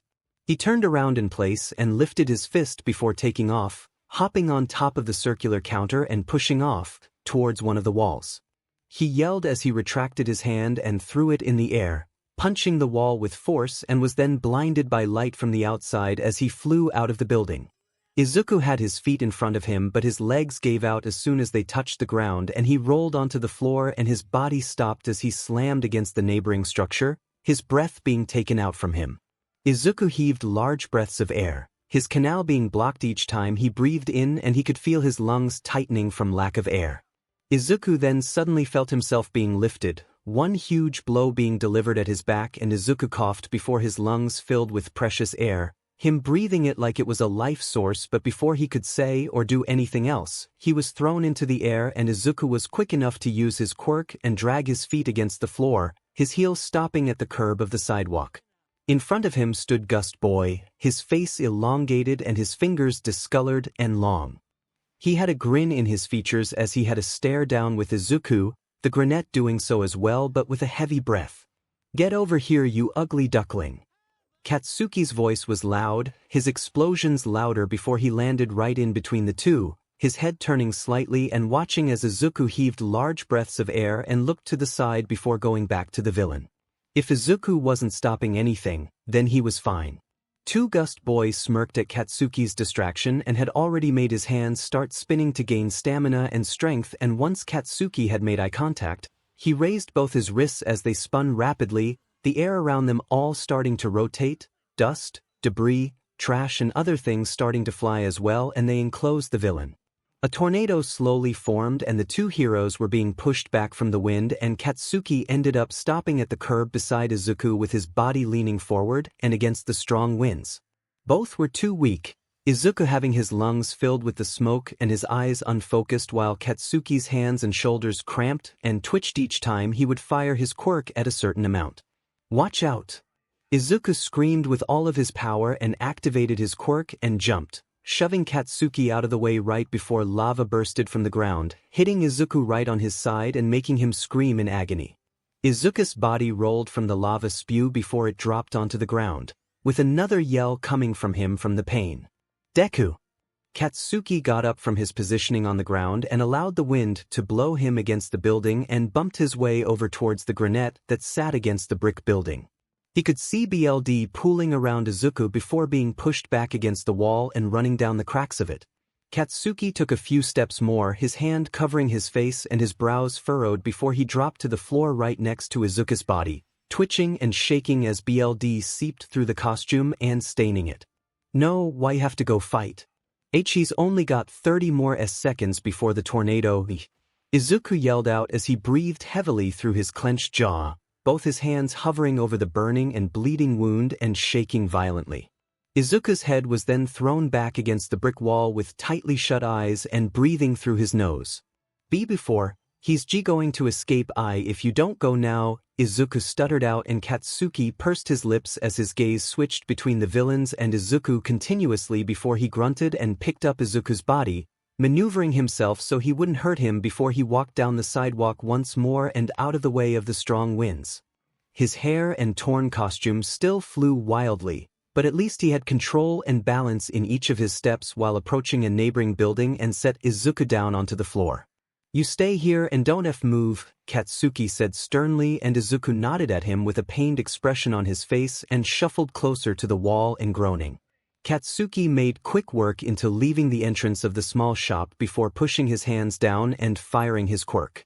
All Izuku could hear were explosions, yelling, screaming, and the activating of different quirks. The tornado had died, and Izuku watched as Gust Boy's body rolled onto the ground, holding his wrists and panting. Izuku panted as well as he looked at the villain and watched him take off with a fearful expression on his face, disappearing in his field of vision. Izuku weakly looked back forward and could see amounts of lava coming from around the corner and covering the ground slowly before rapid-fire bullets being fired from Katsuki's AP shot and then a smoke screen. Izuku gulped down as he watched the smoke screen come his way slowly and then two figures coming through it. Volcano, the leader of the Volcano Thieves, carrying dusty mask with many burn marks on her exposed body as well as crusted skin. The leader glanced behind him before saying something to the girl, and her nodding before she was lifted and carried, more smoke ashes coming out of her body and escaping Katsuki's wrath successfully. Izuku waited and waited before he started to get worried and struggled to get up. He cleaned and pressed his back against the wall before pushing himself up with his wobbly legs.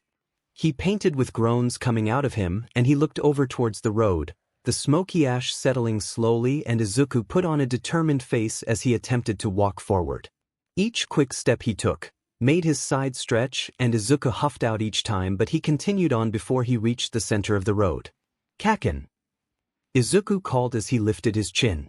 He breathed heavily but waited for a response, but nothing came. "Kaken!" Izuku screamed this time before he dropped to the floor and coughed, placing a hand over his mouth as he did so. Tears came out of his eyes before he looked back up again. "Kaken!" Izuku screamed one last time before he heard a blast, and he smiled weakly at it, knowing Katsuki was all right. He dropped to the ground with his back facing the sky and his legs to one side, one of his arms on his stomach as the other lay on the ground for his head to lay on. "Deku!" It was faint, but he knew it was Katsuki, and he could hear more explosions coming closer and deep footsteps to the side, spiked hair coming in his field of vision. He smiled as he reached a hand and weakly called out his name, making Kaki's head snap towards the granite with widened eyes and rushed to his side, dropping to his knees immediately after. One Katsuki grabbed hold of Izuku's arm and flipped him over, before he raised Izuku's head and shuffled his knees closer. He looked down towards Izuku's wound and pursed his lips and went to go pick him up, but Izuku stopped him with a firm hand on his own. "Don't.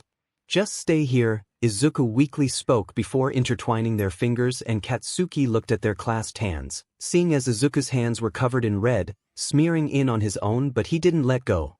He adjusted himself a little as one hand held 𝗧𝗂𝐬𝐫 head on his lap to hold him steady, the rest of his body lying limp with the occasional twitch or curl. 𝗧𝗂𝐬𝐫 smiled as he looked up at Katsuki as he was checking him over, and he opened his mouth to say something, but BLD spurted out from his mouth, catching Katsuki's attention right away.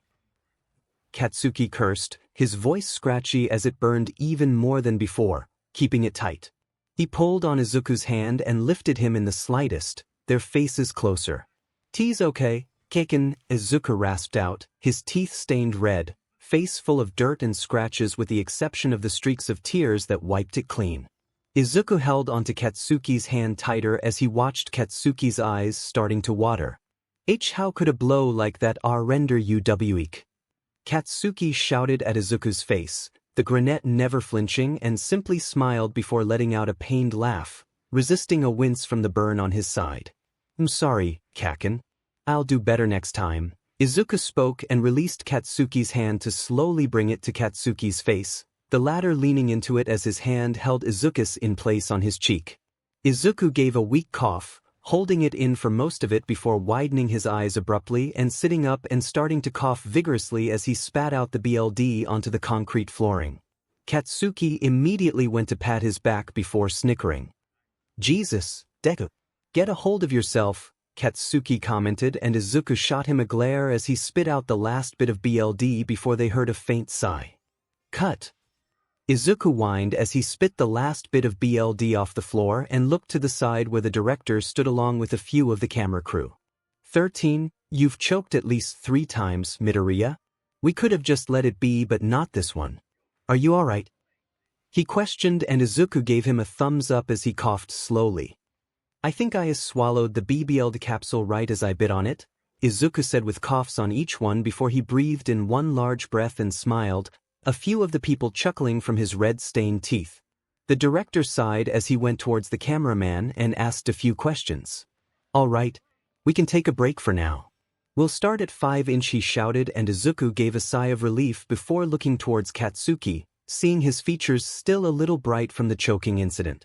"Can't believe you swallowed it," Katsuki commented as he took his gloves off and wiped his face, 𝗧𝗂𝐫𝐫 laughing in embarrassment as he scratched his neck. "Yeah. At least it looked real enough." "At least I hope so, and the wax hurt too, but I had to multiply my pain by 100 to make my brain think that I was actually shot with lava," 𝗧𝗂𝐫𝐫 said, making Katsuki laugh and ruffle his hair as they stayed seated on the concrete flooring in the middle of the road, characters and actors all talking as the camera crew reviewed the footage. "You're such a nerd," Katsuki said as he retracted his hand before looking at 𝗧𝗂𝐫𝐫's cheeks, groaning as he threw his head back. "But now thanks to but I need to get those stupid tear stimulants under my eyeballs again," Katsuki complained, and 𝗧𝗂𝐫𝐫 gasped in offense as he lightly slapped Katsuki's shoulder, the other falling to the floor and lying down. "Are you saying you won't cry when I die?" 𝗧𝗂𝐫𝐫 asked with a shout as he turned his body a little to look at Katsuki. "Nope," was Katsuki's simple answer, and 𝗧𝗂𝐫𝐫 gasped in exaggeration again and placed a hand over his heart. Katsuki lifted his arm away from his eyes from the blinding sun, and 𝗧𝗂𝐫𝐫's head blocked it. He smirked as he laughed at 𝗧𝗂𝐫𝐫's behavior and placed his arm back over his eyes. 𝗧𝗂𝐫𝐫 huffed at him before placing his other hand on the other side of Katsuki's body before laying down on top of the blonde, between his legs. "You're mean," 𝗧𝗂𝐫𝐫 mumbled, his voice a little muffled from his face being squished to the side, and he held a pout at his lips and furrowed brows. Katsuki had hardened his abdomen from 𝗧𝗂𝐫𝐫 plopping on top of him, but released a long breath through his nose as 𝗧𝗂𝐫𝐫's body practically pushed the air out of his lungs. He kept his hand at his eyes while he placed the other hand at 𝗧𝗂𝐫𝐵's back, feeling the dry and moist of the wax that was practically poured onto him on the costume, and simply traced his finger up and down 𝗧𝗂𝐫𝐵's spine before looking down when he felt a chin between his pecs. "What's with that face, 𝗧𝗂𝐫𝐫?" Katsuki questions, seeing 𝗧𝗂𝐫𝐫 smile lovingly at him. 𝗧𝗂𝐫𝐫 tilted his head to the side as he continued to look up at the blonde and admiring him before he spoke. "I know I would cry if something were to happen to you," 𝗧𝗂𝐫𝐫 said, and Katsuki furrowed his brows, but 𝗧𝗂𝐫𝐫 spoke again, wiping his eyes with one on his hands. "Just thinking about you getting hurt scares me," 𝗧𝗂𝐫𝐫 added, and Katsuki closed his mouth as he looked to the side with a small blush on his cheeks. "'S not my fault you're such a cry-baby," 𝗧𝗵𝗃 mumbled, and 𝗧𝗂 laughed as he scooted upward and placed a tender kiss on his cheek, making 𝗧𝗵𝗃's burn in a deeper red but kept the pout at his lips. "But I wouldn't want 𝐭𝐻𝐾an to cry for me. I'd much rather you smile," 𝗧𝗂 said, and 𝗧𝗵𝗃 turned to him in concern but raised an eyebrow. "That's seriously F up.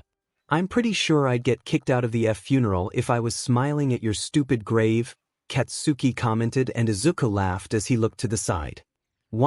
I guess, but still 𝗧𝗂 looked at 𝗧𝗵𝗃 smiling softly as he hugged him and placed his face on his neck, refraining from kissing since it was full of sweat and dirt. "It would break my heart if I knew you were crying. All right. Back in positions." The director called, and both males got up from their comfortable spot and approached the pink-haired male as he flipped over some pages. "Deku and Dynamite are going to start from line, 'I'm sorry Kaken, I'll do better next time,' and continue from there on camera 3. Everyone remember their lines?" he asked, and everyone in the group around 𝗧𝗂 and 𝗧𝗵𝗃 nodded their head before going back to their places. 𝗧𝗂 and 𝗧𝗵𝗃 back to where they were lying and trying to get the position they were in before as best as possible before 𝗧𝗂 was given another capsule to keep in his mouth and touching up a few things. "Alright, we're rolling in 3, 2. 𝗧𝗂 coughed and repeated his line with such a face that truly looked like he was dying, and 𝗧𝗵𝗃 had smiled sweetly as that same hand stayed on his cheek. He knew 𝗧𝗂 was truly okay, but it just seemed so real, and just seeing 𝗧𝗂 full of cuts and covered in BLD reminded him when it was real. When they were actually out there doing her work, and many of those times 𝗧𝗂 would end up in a hospital or coming home at the brink of exhaustion just because he wanted to be with 𝗧𝗵𝗃 instead of a measly hospital. And that vision of 𝗧𝗂 all those days at the literal brink of death made 𝗧𝗵𝗃's eyes sting.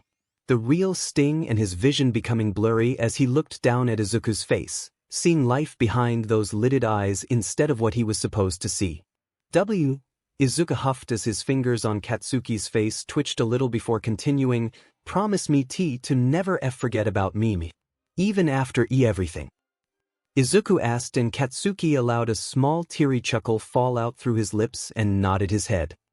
"I promise, 𝗧𝗂 stated, and 𝗧𝗂 smiled up at him weakly before his hand dropped from 𝗧𝗵𝗃's face and his head falling back along with his body, limp. 𝗧𝗵𝗃 looked down at the peaceful face 𝗧𝗂 had made, hiding his face from the cameras as he purposely tensed his body to make it shake, but his tears were as real as they could ever be, and it was for the simple fact that if 𝗧𝗂 were to really die, the world would change, including 𝗧𝗵𝗃's own. And that was something he never wanted to happen, but could not stop on his own.